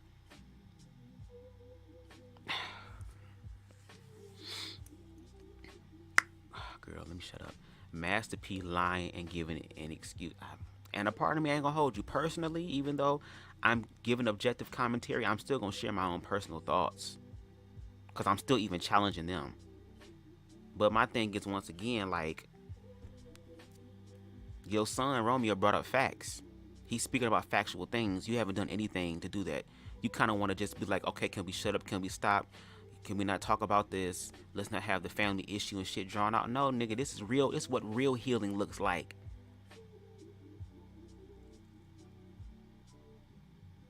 And you know the world is on some bullshit when y'all can make Iyanla Vanzant say, girl, I need to go for 30 days and 30 nights, bitch, with my own Casamigos and my own blunts and go talk to the Lord. Because, bitch, she probably over there sitting there saying, girl, I'm about to pray to the African ancestors to come back and finish what they started. Get rid of these niggas, girl. What did Martin Luther King say on the Boondocks? Is this what I got all those ass whoopings for? They getting exposed now. People on yeah. Let's think about social media. Social media is a part of people's everyday lives now. And slowly but surely it's becoming a lot more. We got VR happening now to where motherfuckers are entering into another reality that is created for them. Not their own reality, but a reality that's created for them. Girl. Well, social media won't be working soon to telepathy is what some. Yeah. That's why I'm learning spiritual shit. That's why I didn't, and even like, for example, talking about history, my grandmother, my mother's mother, I didn't know how spiritual she was. And me, my mother, my grandmother dealt with severe depression. I'm talking about severe, dilapidating depression. 2018 was one of, I ain't gonna say one of, girl, I'm gonna just be real. That was the worst experience of my life. But I didn't know how spiritual my grandmother was. And as I read these books, I can understand why we dealt with severe depression. There are people who are empaths who don't know how to be an empath. They take on other people's hurt and other people's pain, but they don't have any healthy boundaries. They don't know how to release that pain. And those dis-eases that people take in because of being empathetic, girl, and all that type of shit, a dis-ease can become a disease. That's why spiritual knowledge is important on how to deal with that. And like I said, I had somebody wonderful who helped to create the foundation for that. And now I'm just building upon that and actually practicing it and putting it in application. That's why my YouTube channel is so small. Like, I know that I'm on the genesis of BubzDaGawd. I was somebody else completely before I was BubzDaGawd. And now that I'm BubzDaGawd, I'm going to live my life through this new version of myself, this higher level of awareness for myself. And a part of my spiritual background, bitch, and my body graph, girl, bitch, I am a manifester, girl. My strategy is to inform, bitch. My not self theme is anger. My inner authority is my ego. I have a profile of 3, 5. I have a single definition and all that type of stuff. Girl, when you start doing spiritual stuff, you find out more about yourself. And we all unfortunately need a conduit for that. And sometimes the conduit are negative ones. Let me see. Look at the comments. Rico says, I already seen what this world and what they're doing. This is a distraction, and many celebrities are going to die from now on. And a lot of people die now. Mental health, people people unaliving themselves. People just dropping dead. Just, oh my God, again. We're being called to a higher level of awareness. Think about it. Throughout history, like people say, history is not important. Okay, how about this? If you are hearing history from a negative standpoint and that only, don't listen to them. Only listen to those who critique the history, see the bad stuff, and then put into application and bring solutions to do that. Because if we look at history, that's what people have done. For the longest time, people have put their lives on the lines for others in the name of love.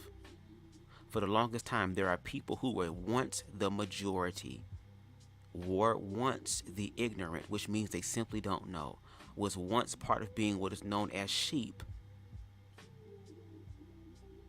but had an awakening that made them look at themselves. They were in an opportunity or an experience to where they had to make a choice, either them or death. And I'm not talking about just a physical death. It can be a mental, emotional, and spiritual death. There's been plenty of times. I have a YouTube channel on my video called Fuck Love, to where for me, my conduit was romantic relationships. I had a mother and father in my life who loved me. Hell, they have 2 LGBT children and still love them. God damn it. If anything, I know them motherfuckers getting into heaven. My ass might be in the slums of heaven, girl. Gotta put prepaid minutes on my wings and shit, but I'll be alright. I'm already short. I'll be close to the ground anyway. Maybe I can walk in heaven. I don't need wings, bitch. Y'all can take spiritual transportation, girl. I'll walk and stay fit spiritually.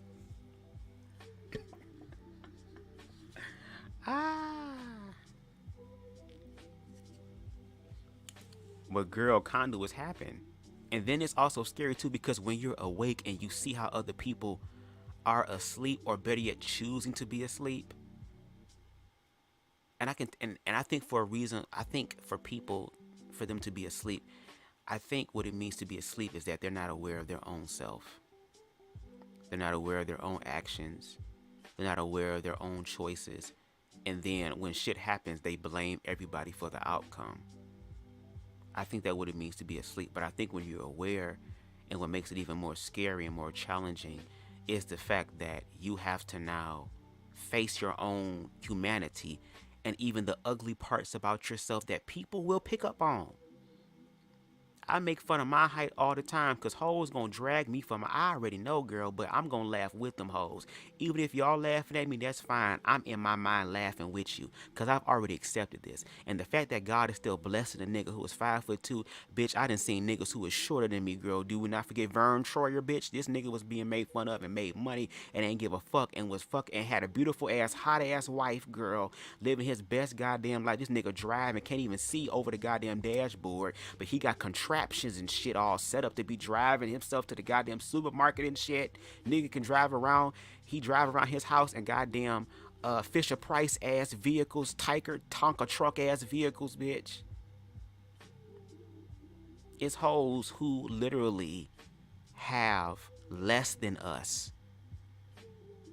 And fuck tangible shit, bitch. There are hoes who are born with rare diseases, no legs, girl, all this shit, and living life more than the motherfuckers who can walk. See, the universe is trying to get us to raise our awareness because, bitch, we are taking for granted so much shit. And I think the reason why social media is scary for a lot of us is because when we see social media, there's a part in us that accepts that that can happen to us. We try to once again live in our bubble that we're exempt or that nothing can happen to us. Bitch, you'll gag. You'll gag. I'm gonna have to get that clip to use in my shit. Shout out to Miss Joanne Prada. You'll gag. You'll gag. And unfortunately, a lot of people are going to die. There's going to be a lot of more deaths, but it's also going to be a lot more awakenings too. Not just deaths, but awakenings. And baby, these COVID babies are coming in different. These goddamn past 20s, whatever video, these babies are coming in different, aware, all that shit. They already rolling their eyes and looking in your spirit and motherfucking side-eyeing you and shit because they know the bullshit. Watch that be the generation that be like, girl, fuck this shit. We doing something different, girl. Cuss these motherfuckers out. Shit. Rico says, but the thing, we are perfect. Yeah, we are perfect. It's just that the world we live in, we have to accept the humanity aspect of us, and that part, unfortunately, is not perfect. That's the part I think people struggle with, and even I struggle with at times because I have my imperfections too and my insecurities, and I think that also, in a sense, helps us on this human experience to keep growing and evolving, because if we're perfect, there's really no reason to live life because we figured life out. But I think those imperfections are beautiful because I think it's perfect because no matter how imperfect your life is, the love that God's source universe has for you is perfect. That you can always manifest something beautiful and life-giving and balanced, even when you're imbalanced. I hope that made sense. Girl. Let me see. Where y'all at? Rico says, stop listening to the older generation. That's why the world is. And I do agree. We have to stop listening to the pain only. Because no tea, no shade on all facts, and I've said this before, and once again, this is historical fact that I need people to understand. I have this book, because I took an argumentation and debate class, a course in college, and this is a book that I'm reading. Like, I also read books on here, which I have to get back to doing the next chapter of The Cross in the Closet, but it's this book that I have called Argumentation, Inquiry, and Advocacy by George W. Zigmuller. That was my instructor, and he always said to always think outside the box. You have to think outside the box. And as I'm reading this, because I know I'm going to need this going forward, I have to be as versed as I can. I'm a top when it comes to sex. But as far as intellect and spirit, girl, I am versed out, girl. Flip a coin. Who doing who? First, bitch. But anyway, it says that when you're making a plight and you're trying to prove something, because like for example with Black Lives Matter and LGBT rights and women's rights, I feel like the majority is asking themselves, why should we feel that this takes importance in the forefronts of our mind when we got shit going on in our own life? Why should we sit here? I got my own shit, bitch. I got kids too. I got businesses too. I got money to make too. I got problems in my life too. Why should I sit up here and put your shit on the forefront of my mind for that shit? Because girl, one day it will be you. The universe works in mysterious ways, and if anything, that's for us to learn people's humanity. Because when life come against your ass, and bitch, despite the money and the status, girl, it's gonna come at your ass. Just like Master P ass probably thought that, girl, he ain't no regular nigga. He was a hood nigga before, but he a hood nigga with money, girl, and I ain't gotta worry about that shit no more. And here it is, girl, your own son calling you out.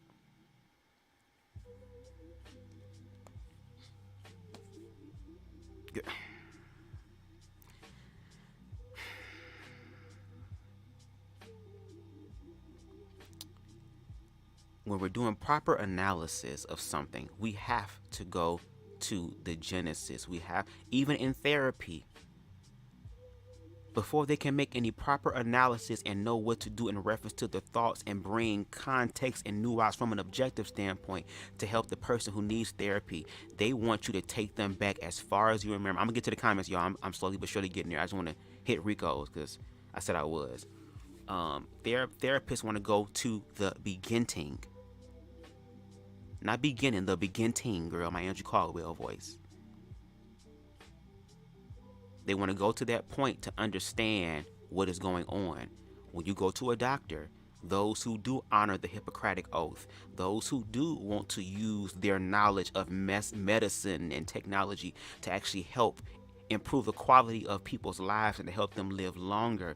They want to know your medical history so they know what to prescribe you so that you don't be fucked up and want to be suing niggas and shit because this bitch done died because it was a deadly cocktail or some shit. So we have to pay attention to history. And if anything, I guess my critique to the older generation when it comes to the past is there any way to not just talk about what the fuck happened to us? And we know this, girl. We still live in this energy today. But can we also honor the strength in us? Because no tea, no shade. For these past couple of years, Black History Month didn't even feel like Black History Month, girl. There was a point in time when I was growing up in the 90s where there was Black consciousness. You were talking about Black issues, not just outside of Blackness, but within Blackness. There was a lot of Black television shows coming out, a lot of Black consciousness.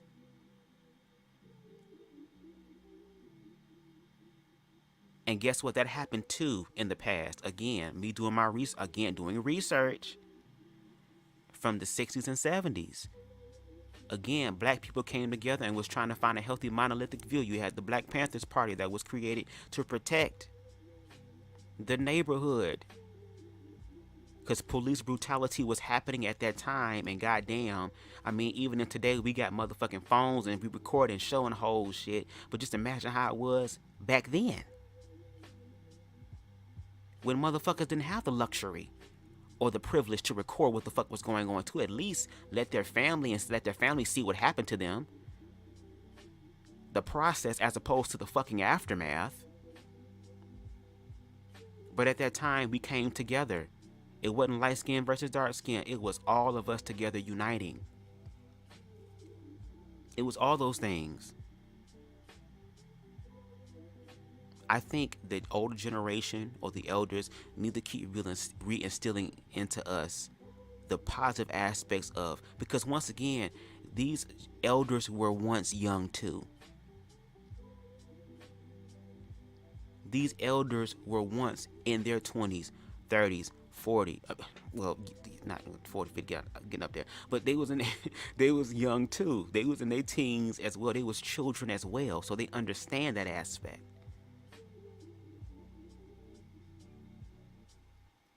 So again, this is a perpetual cycle that is happening. And yes, black people are playing into it, which is why I feel like we have to be more cognitive about how we explain history. Yes, show the fucked up shit that happened. And white people know that shit too. That's another reason why they want us to stop talking about it, because they don't want to be reminded. And once again, that's not just exclusively a black and white thing. That is an energy thing, because here it is, that same energy is being played out in the Master P and 50 Cent situation. To where those who have the money and the power and the privilege feel like they can't be accountable. Or if they do, they get to control the accountability. Hell no, girl. Again, Jaguar Wright said or commented or get a quote, girl. Karma does not come with an etiquette card, bitch. So, how about this? Learn from the history. Don't repeat it. Learn from it. I think that's what we need to do next.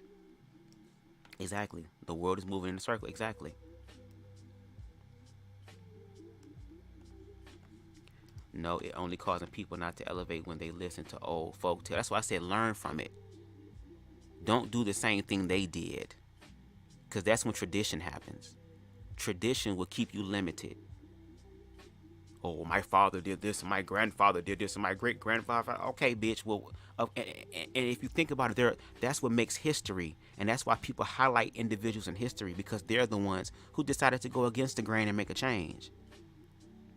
So don't repeat history. Learn from it. And I mean, like I said, if that's the case, we have to remove all of that. So that means that we can't even listen to our African heritage then.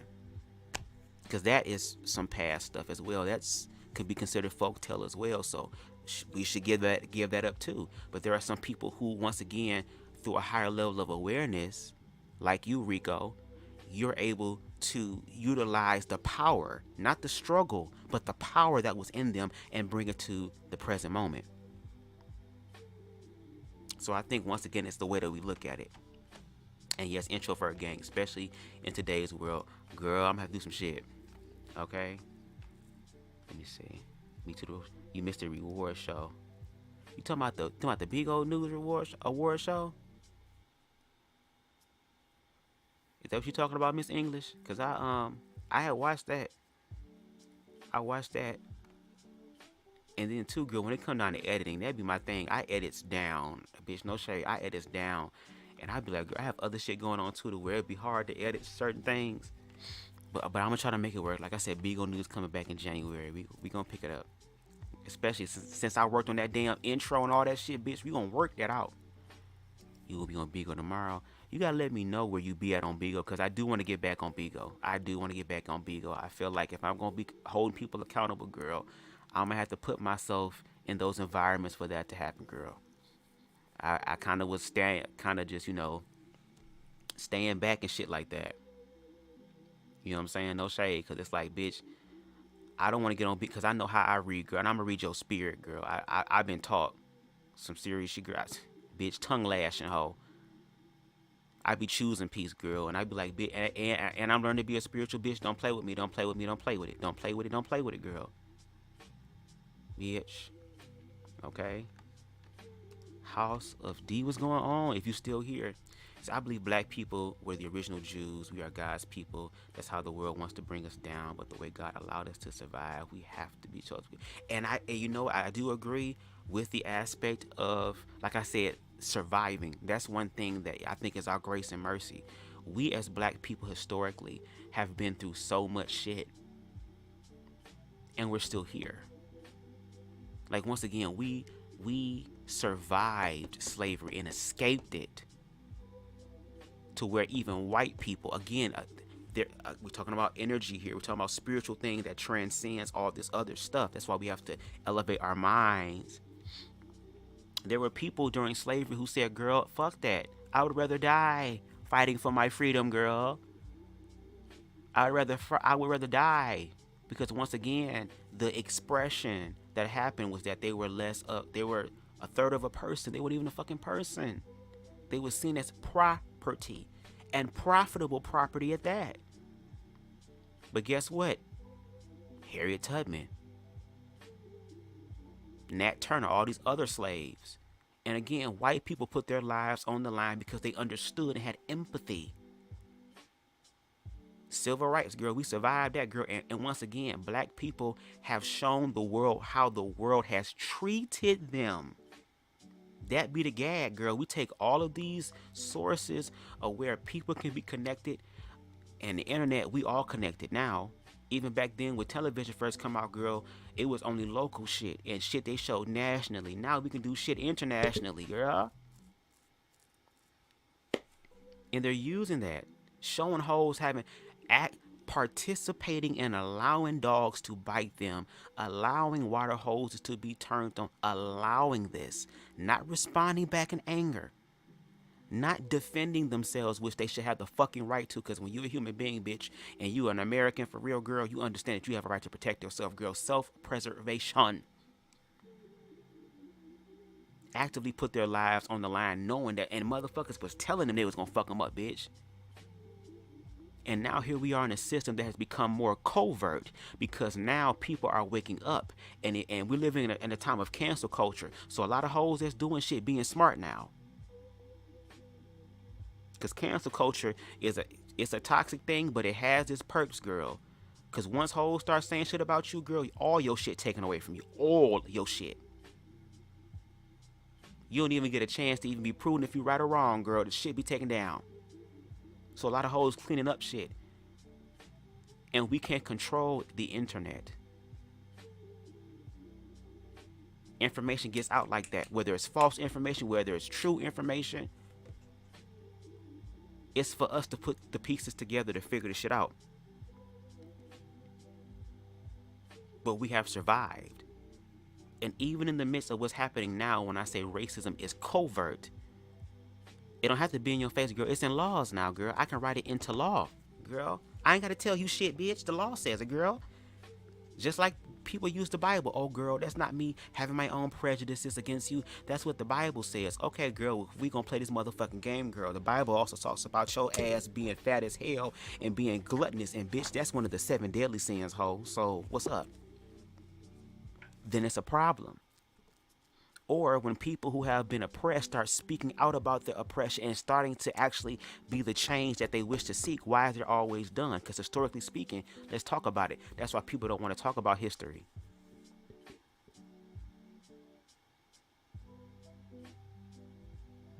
Let's talk about the history.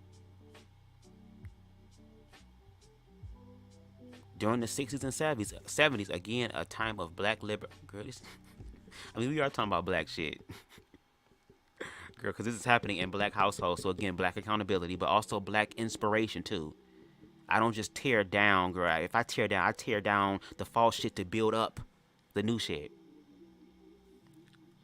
But during the 60s and 70s, girl, you had civil rights activists who put their lives on the line, girl. And every single one of them was watched by higher forms of law enforcement.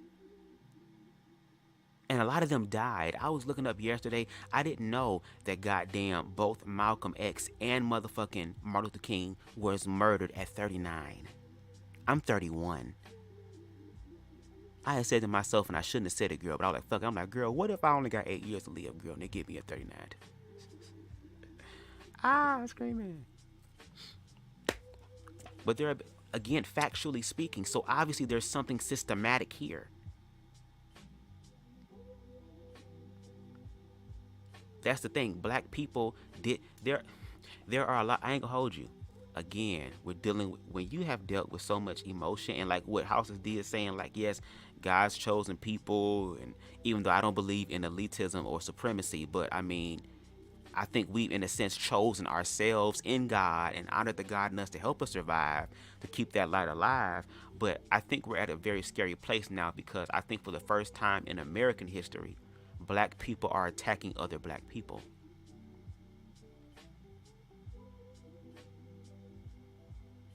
This is the first time where black people are literally harming black people at alarming rates, to where we don't give a fuck about our own. And that is one thing I think we do need to address, that individuals like my brother Rico, aka Anubis, and Ryan Vugada and Candace Owens, for us to see how we're playing into that. And instead of us focusing on us feeling like they're puppets being used for supremacy or for the Republican Party or whatever the case may be, let's focus on actually healing. Because when you heal, a hoe can't say shit to you because you healed. It's kind of like motherfucker. That's why I love the last scene of 8 Mile with Eminem. When he was facing Papa Doc, he knew what Papa Doc was going to say. And he said, okay, nigga, let me go ahead and open the can of worms for you, bitch.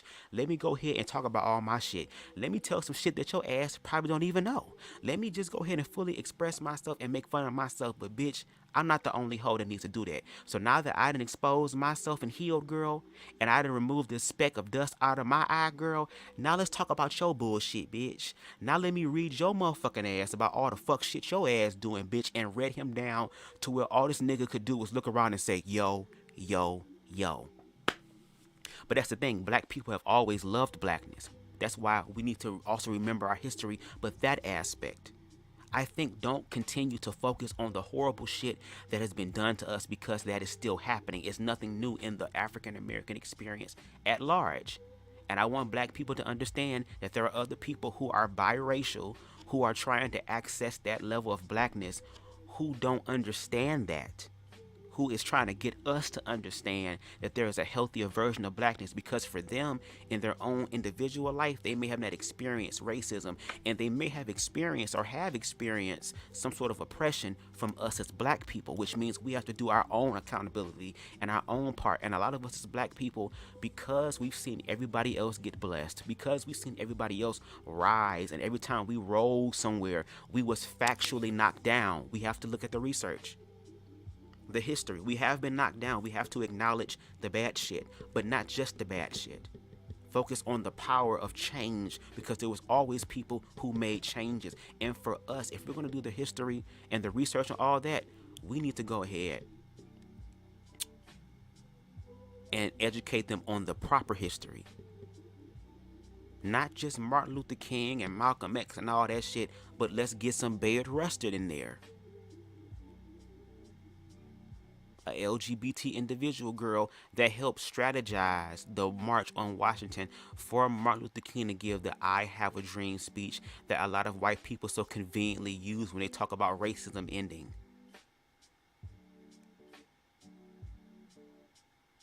James Baldwin, who I believe was gay too, if I'm not mistaken, who was able to speak about spirit and life in such a way to capture the essence of love and connectedness. We have to start educating black children on the positive aspects of history. Because to be honest, though, the powers that be don't want us to know our history. Everybody else knows theirs. The people who did the Holocaust, who survived the Holocaust, girl, they talk about the history all the time, girl. We learned that in school. Native Americans talk about their history. Hell, and we always remember 9/11 and what happened on that fateful day that reminded us that we're all Americans. Yeah, death and destruction has to remind us that we're all Americans.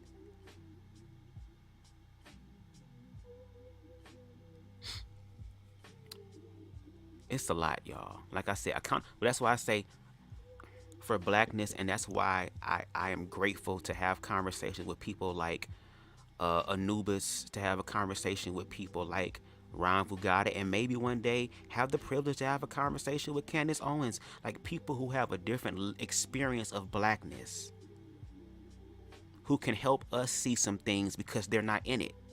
And because they're not in it, they have a more objective standpoint, because they're also saying, black people, look at how you're also playing into your own demise. But I think where the confusion comes from is that for a lot of us in the black community, we see the parties that they represent actually perpetuate the shit that's happening to us. And I think that's something that they don't see. So I think that we need to help each other see what it is that we see. No shade.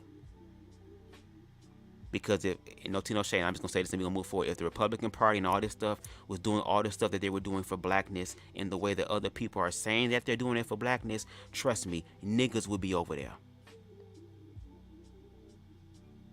Do y'all not see how fast black Twitter worked, girl? There were people who were black thinking about becoming Republican when Donald Trump ass was giving out them stimulus checks, girl. They was like, well, maybe I need to vote red, bitch. MAGA. So niggas would have been over there. So once again, bring the receipts. Thank you. Instead of 1 month, people should celebrate black every day, but everything that you all was taught was like, yeah, I ain't gonna say everything we all taught. I think just black people have never been really collectively have been able to, and girl, we gonna have to get off this, girl, because this is about the video about girl, we got Rico, we gonna have to talk about this on the back end or something, because I do want to live. I want to do a live with your ass too on my platform too. Girl, we gonna talk about this on the back end, girl, because oh Jesus. Rico, they have slave diaries. They have people who gave accounts of slavery. It existed. Hell, there are things that now that are stolen from Africa that are put in type of museums. Like, we have to look at these people's track record, girl. And we have to also take into account that. And not African history, but we are indigenous and majority. And I think what's happening is that we're talking about the African American experience. The African American experience is unique from the African experience in reference to what has happened. Like, these people were not allowed to be black in America, and if they did, they were only reminded of the lower vibrational third of a person aspect. And this wasn't just something that happened. Okay.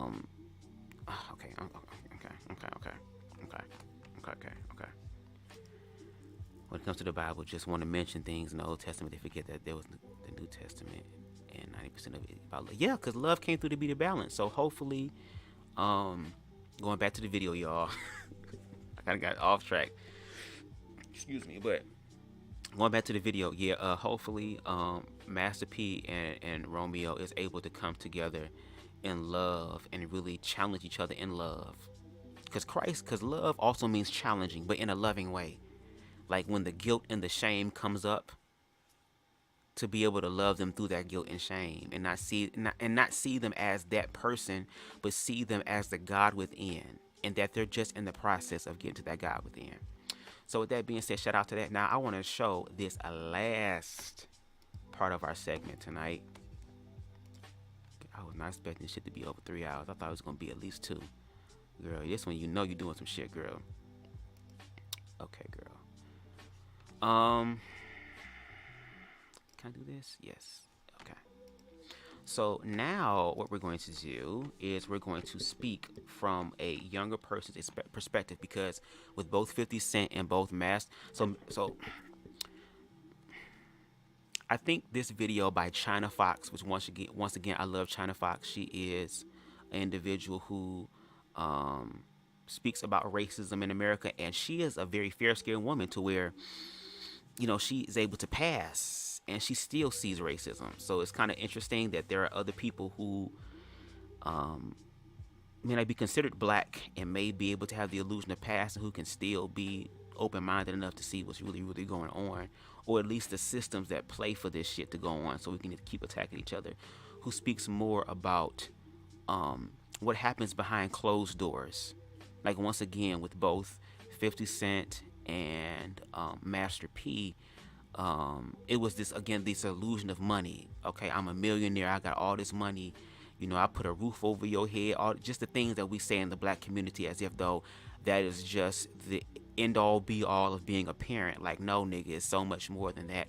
I think Chyna Fox is able to kind of express what a lot of people who are the younger generation want to express, and probably why they act out in such a rebellious ass way, or yet, you know, no shade, not afraid to challenge authority, because authority is not always right. But because authority is authority, girl, it gives the illusion that it is. And even when you bring up facts, even when you bring up the truth, even when you bring up tangible evidence to support this stuff, those who are the authority can't do that. So now they can only operate in what it is that it's designed to do, to protect, not to acknowledge. not to acknowledge, not to be challenged, but to just simply protect. And how when you do that to your children, regardless of the financial resources, regardless of being rich or hood rich or wealthy, despite the fact of having mansions and having your house paid off, despite the freedom that money brings in reference to tangible things, this piece of paper having all this power, girl, that you still have to be a parent in the areas in which money can't buy, like happiness for real within the self, like peace within the self, like any of these things. And let's take it on the ground level. Let's take it on the ground level. And then I'm going to go into this last part, y'all. There is this documentary that I suggest that y'all watch. I don't even know if it's still on YouTube. Hopefully it is. Called Last Chance High. Last Chance High. And basically it's an alternative school in Chicago, which is like, girl, this is your last stop. If you keep fucking up, bitch, they're going to put your ass in prison. And the school looked like a prison. Again, the school to prison pipeline. How a lot of schools in the inner city, in black, poor, impoverished communities have to have metal detectors, and how it looks like a fucking prison. So they're already conditioning these children to that type of environment, girl. But anyway, this alternative school had different type of people. They had girls who were beating up on women and stuff like that because the father wasn't in their life. You had one boy who unfortunately and accidentally caught fire to his apartment, and his sister got burnt, and he was so traumatized by that to where he talks with a very serious and heavy stutter. A heavy stutter. His brain tried to protect himself from that type of accountability and just that traumatic experience to where now he has a stutter. And then there was one story in particular of this one boy who was like the bully of the school. He was always fighting. He was always angry, always upset. They had to place him on medication and stuff like that because he had ADHD, trying to prescribe these prescriptions to kill off and to fuck up people's minds as opposed to dealing with the mind in a healthier way through therapy and through all this other type of stuff and just love. There was an individual who was a pastor who was kind of like a positive role model in his life, trying to get him to, just choose a better path than the path that he was going down.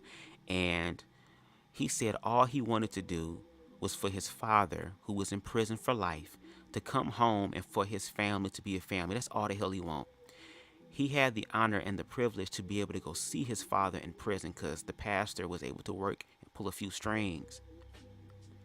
When he sat in the room with his father and they talked to each other, they were talking to each other but looking in opposite directions. They couldn't even look each other in the fucking eye.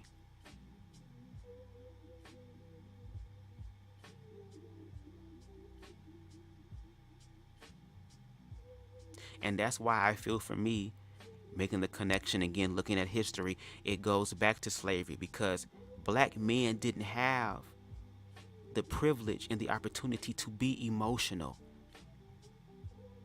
And sometimes when you survive, you have to turn off certain emotions in order to survive. But the problem is that black men don't know how to turn their emotions on, or better yet, know how to deal with their goddamn emotions. Because at the end of the fucking day, we're human beings. We're spiritual beings living a natural experience. And part of that natural experience is a part of our emotions.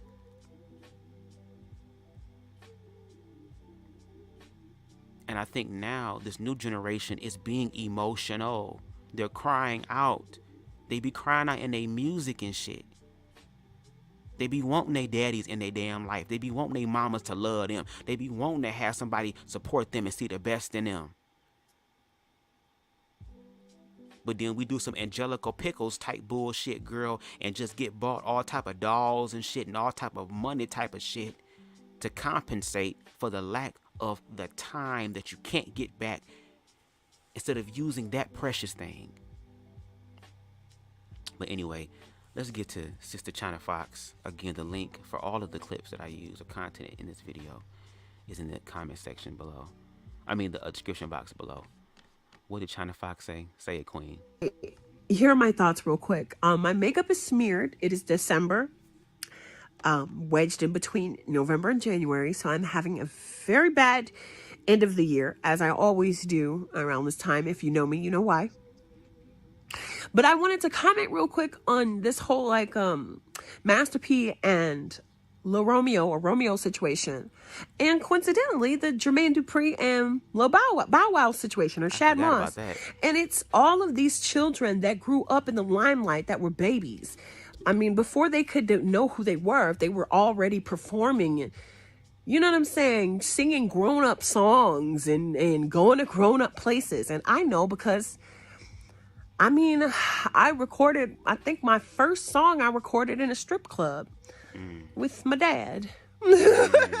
So I understand the music business.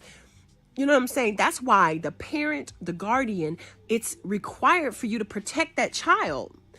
It's required. If you care about the mental health and well-being of that child, then you will protect that child from what you know is out there. Now, I just want to say this.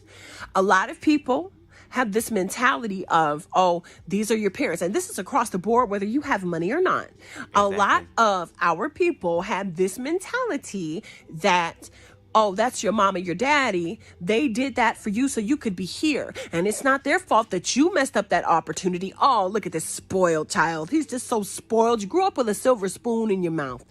When does that not make you a human being? Come on, bitch. And we do all this black. I ain't calling you bitch, girl, but you know I'm gay, so you know bitch is. Guess what? That's part of terminology. Bitch, I gotta rewind that. You said what, Miss Chyna? What you say, Chyna? Say that part one more, just one more again. Just one again. Say it again. When does that not make you a human being? No, I gotta bring back a little bit more. What you say? What you say? Go back to the explanation that people be saying, girl, because you got a silver spoon in your mouth. Say it again. Of our people have. Our people, black people, right? Our people, you're right. Melanated people do this dumb shit. Listen. This mentality that, oh, that's your mama, your daddy. They did that for you so you could be here. And it's not their fault that you messed up that opportunity. Oh, look at this spoiled child. He's just so spoiled. You grew up with a silver spoon in your mouth. When does that not make you a human being? Come on. Hey. And we do all this black stuff and we do all this scholarship stuff. But when it comes down time to addressing each other as people, as human beings with feelings, emotions, memories. Come on. Responses, it constantly gets pushed down. And us millennials in this age bracket, we are unlike any generation that has ever been and will ever be. Do you understand that? Come on, Chyna. Do you understand? We're the generation, especially black folks, especially around in the music business, we're that generation that finally got more than nothing. We're that generation that was analog and digital. Yeah. We're that generation that remembered when you had to code the internet. Hell yeah. If you wanted. For those in the comments, y'all remember the dial-up shit? Y'all remember goddamn MySpace and all that type of shit, girl? Your motherfucking top 8 and for them bougie hoes top 3 and shit, girl. We were in an era that we were in the transitional era between an old world and a newer world, girl. We were the sweet spot era, girl. Come on. To be on it or see anything. We had to learn DOS. We are that unique generation, and we're not putting up with the trauma that you put up with. Come on now. We're not doing it. We're fighting for our lives. Black people, young black people are killing themselves. Come on. At astronomical rates, to the point that you can't even believe it. And you're willing to think that it's some conspiracy theory instead of that you're a terrible family member. Oh. That you're a terrible friend. Oh. That you're a terrible mother or father. And you would be willing to throw your child's feelings, experiences, thoughts, ideas, everything that made you money. You're willing to throw that out the window and insult them. Man, get out of here. Millennials, whatever the consequences, and I don't give a damn if you're not a millennial, if you're older or younger. Whatever the consequences are to being a human being, I'm not saying take it because it's hard. It's impossible. But when it comes down and you know it's life or death, please choose yourself. No matter what, at all cost. Because you are worth it. You're worth being here. Shout out to Chyna.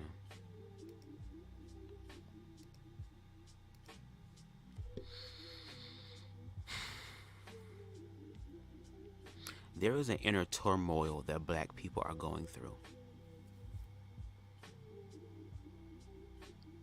And if we're going to be able, in my opinion, to fully see and begin the process of acknowledging this, is that we're all gonna have to do our own individual soul work.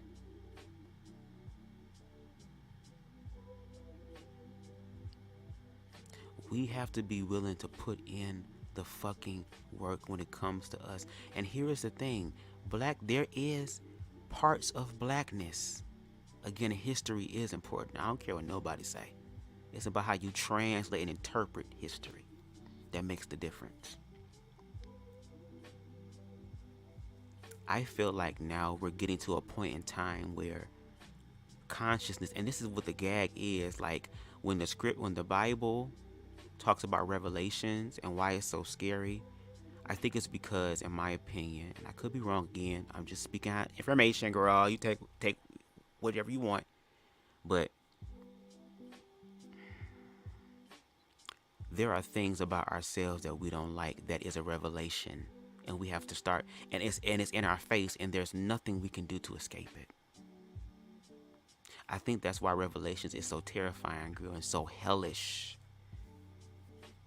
Is because all of the thoughts and feelings about ourselves that we've tried to suppress and have found other illusions of suppression, which has done nothing but just destroy us more.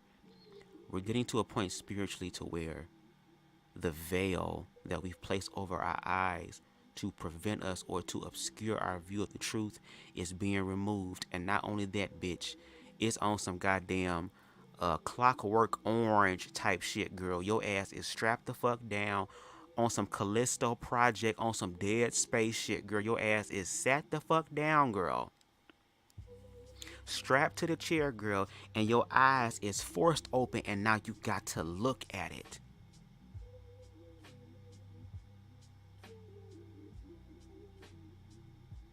And it really shows, in my opinion, the level that we're at now. We are embracing this energy and vibration and living in this vibration called hell. But once again, when it's narrated through those of a mystic, it has, because all things are working for your good. So we have to interpret these things and find the God in it. And again, if we read the scriptures of the book, if we actually read it all the way, and especially the parts that Jesus was in. When Christ died, he descended into hell before ascended. So he went to that's why he said it is finished, girl, because I'm going to finish all of it, girl. I'm a John Wick, all this shit, bitch, girl. It's done. Went to hell and found redemption in hell. As above, so below, girl. He did that shit on earth, girl, and manifested it in hell, girl. So that when you're in hell in the lowest parts of yourself, that's really setting you up for ascension. It's like a slingshot. The further back you pull that slingshot, the greater it will go. The further it will go, the more powerful it will be. And we're living in that hellish experience, but in in the midst of everything, girl, there are always going to be things to clean up the mess, to deal with the mess. And even when death strikes, girl, it gives the opportunity to birth something new. For death is not the end, girl. It's just the beginning of something else.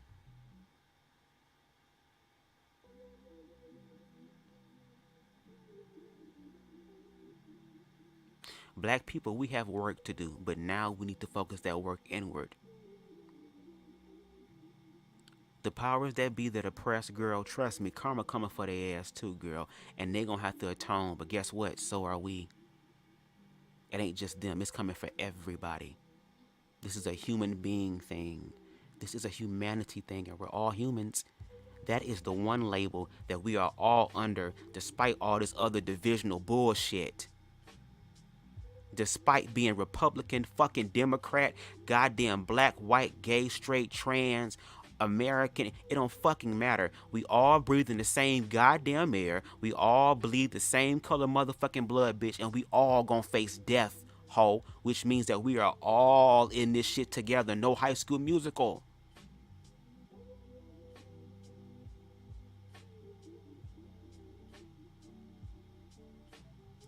But we're in a sweet spot. And you know what's so crazy? To my black brothers and sisters, social media has proven to us that we're not the only ones who've been oppressed.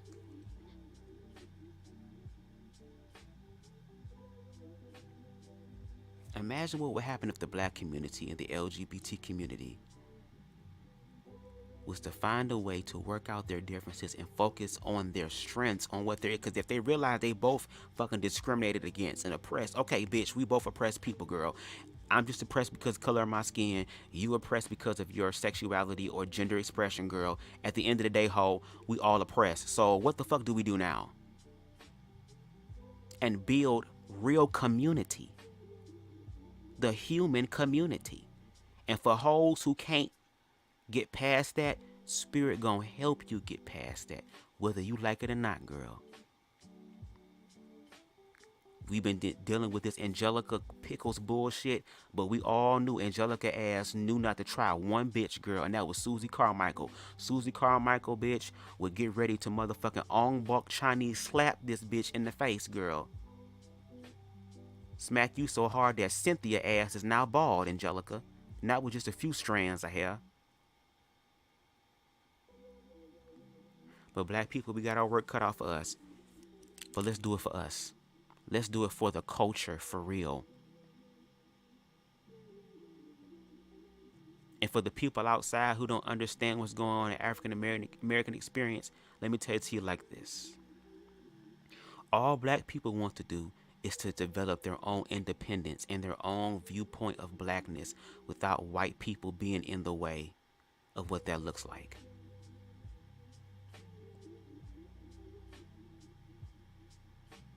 All these other ethnic groups have their own community that stand with them, that uplift them, that encourage them, and that support them. Black people may be late to the party, bitch. But no tea, no shade, girl. We are the party, bitch, which is why a lot of you hoes love our music, which is why a lot of you hoes love our expression, girl. Y'all love this shit. What did Paul Mooney say? Everybody want to be a nigga but don't want to be a nigga, girl. So please, let's really motherfucking get it, bitch. Let's not play hostro games, girl. But I think black people want to figure out what blackness looks monolithically. And black people gonna have to learn how to tap more into their empathy. And I know it's impossible because when you've been surviving hell, we just talked about it earlier today in the commentary with 50 Cent ass. 50 Cent ass don't really give a fuck, girl, because did nobody really give a fuck about him. He didn't grow up with a mother or a father. He learned from the streets, and the streets are unforgiving. So he has an unforgiving attitude. How many of us have that unforgiving attitude?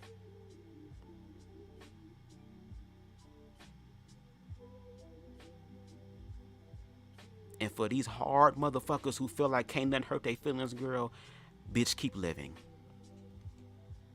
Keep living. So with that being said, y'all, girl, I was not expecting this live to be this long, but I felt like it was a very good live. What did y'all think about it? What are y'all thoughts? And I want y'all to please like the video. Please like the video. because that helps get the videos up in the algorithms and encourages people to watch it more. If you really fuck with me, I would ask that you please share this video. Share them in spaces, girl, where it needs to be in. Black spaces, white spaces, just share them. Because I'm open for conversation. I want my platform to be equal for real. And I got to do my part. Which is why I'm also holding my black people accountable. Because we ain't perfect. And I've been doing that. But I'm going to step it up even more now. Because there are people outside of the African American experience that is calling for us to do that. And I don't see that as a bad thing. I see that as a good thing because there is always room for improvements. I don't believe practice makes perfect, girl. It makes improvements, girl. We can always use more capacity, bitch. We can always be better. So hopefully we will take this thing of we have to go back to the old way and we want to be more of our history and actually do what is meant for us to do, which is for us to honor those who came before us. Because there will be a point in time where we will be history. We will be in the past. And you will want people to remember and keep your honor and your legacy alive too. So we have to do that. But let's actually put in the work to actually manifest that so that every generation of blackness can be greater than the last. Not in a supremacist way. Not to just have a simple power transfer and now we're in the power seat and making all the rules, girl. No, because power without dealing with the self will corrupt you. We have to make sure that we have consciousness when it comes to power so that it could be wielded in a conscious, aligned way. And I'm just crazy enough to believe that it's possible. Because I only got one life to live, bitch. And I ain't letting nobody stop that shit. 5'2" and all, same gender loving and all, girl. If anything, is going to make my testimony even more powerful. And I'm going to end it like this. There are powers that be, girl, from the highest to the lowest, girl, that don't like that your ass is excelling. Especially when you've been more oppressed than them. They don't like that. And there are people out there that will take your ass out because you decided to turn your brightness on and your bub is actually a good ass bub, girl. And instead of them hoes, bitch, paying a motherfucking electricity bill, bitch, and actually turning their light up, girl, they will do everything in their power to dim yours. But when you really walk in love, girl, even if they dim your light, girl, there's still light in them, girl. They try to take out something that they were scared of within themselves, girl, and that light inside of them gets stronger. To where now all the bullshit around them that the darkness and the dimness was able to afford them to not look at, girl, they gotta look at it. This is love, ho. Love isn't everything, bitch. And love is gonna moonwalk on you hoes, bitch. Y'all ever got y'all ass whooping and afterwards your parent come in and tell you why you got the ass whooping to help you understand why, girl? This is what karma gonna do, girl. Karma said, bitch, go grab the belt. And karma is not coming in on some nice shit. Karma coming in like Joe Jackson, mixed with a little bit of goddamn Ike Turner. Throw a little bit of the leader from the Temptations in there, girl. Throw a little bit of Blueface in there, girl. You know? Mix a little Dahmer in there, girl. Just a whole bunch of shit, girl. Karma finna come in and whoop you hoes ass, girl. And fuck who getting their ass whooped, girl. We all getting our ass whooped, bitch. Hello. So with that being said, thank y'all for joining me for this live. I low-key want to do another live. I low-key want to read another chapter of this damn book because I'm kind of up for it. And this is what I want to do. Like, bitch, I'm a weird person. And that's fine, girl. I'm BubzDaGawd. I am learning what freedom looks like, girl. And I'm embracing that, girl. And I also understand that during these times, girl, not everybody is asleep. There are some people who are up and can't sleep because of their thoughts. They're stressed out. All these things, girl. And I just want to do my part to create an opportunity and space to be able to pour love onto people. Because it was done for me. There were people who did not have to put in the time, effort, and energy to invest in me. to see my worth, to see my value that I didn't even see within myself. But it is because of that to where I can stand on my own 2 feet and build my own foundation and go therefore and teach other nations, baptizing them in love. That's the proper interpretation of that scripture, in love. And bitch, in order for that shit to be true, girl, I gotta walk it like I talk it, girl. No shade. No shade. And thank you, sex bots, bitch. We love sex too, because sex is even good. Amen. You blocked though, but we thank you. But anyway, shout out to, oh, it's Chyna. Yeah, that's you. Nope. And I appreciate you. Thank you. That just proves that God's source, grace and mercy is sufficient. It's just that we have to be open and aware enough to be able to see it. There are people that have been through worse things than everybody in this chat and has survived and didn't allow it to destroy them. And because of that, they're able to go back again using their history and choosing to look at it from a different perspective. That's why Christ and all these other people decided to look at things differently. And they walked in it. And it challenged the authenticity of a lot of other people to see if that was the case. And like I said, when you've had individuals in your life who own some real God shit, you be like, girl, let me go and find God for me, bitch. Because if something happened to y'all, bitch, I ain't trying to be fucked up in the game, okay? So shout out to Chyna. Shout out to, of course, King Anubis. Rico, we're going to have to talk on the back end and plan a live. Because I do want you to come through with these different viewpoints of blackness. And we can talk about racism and all that. I want to.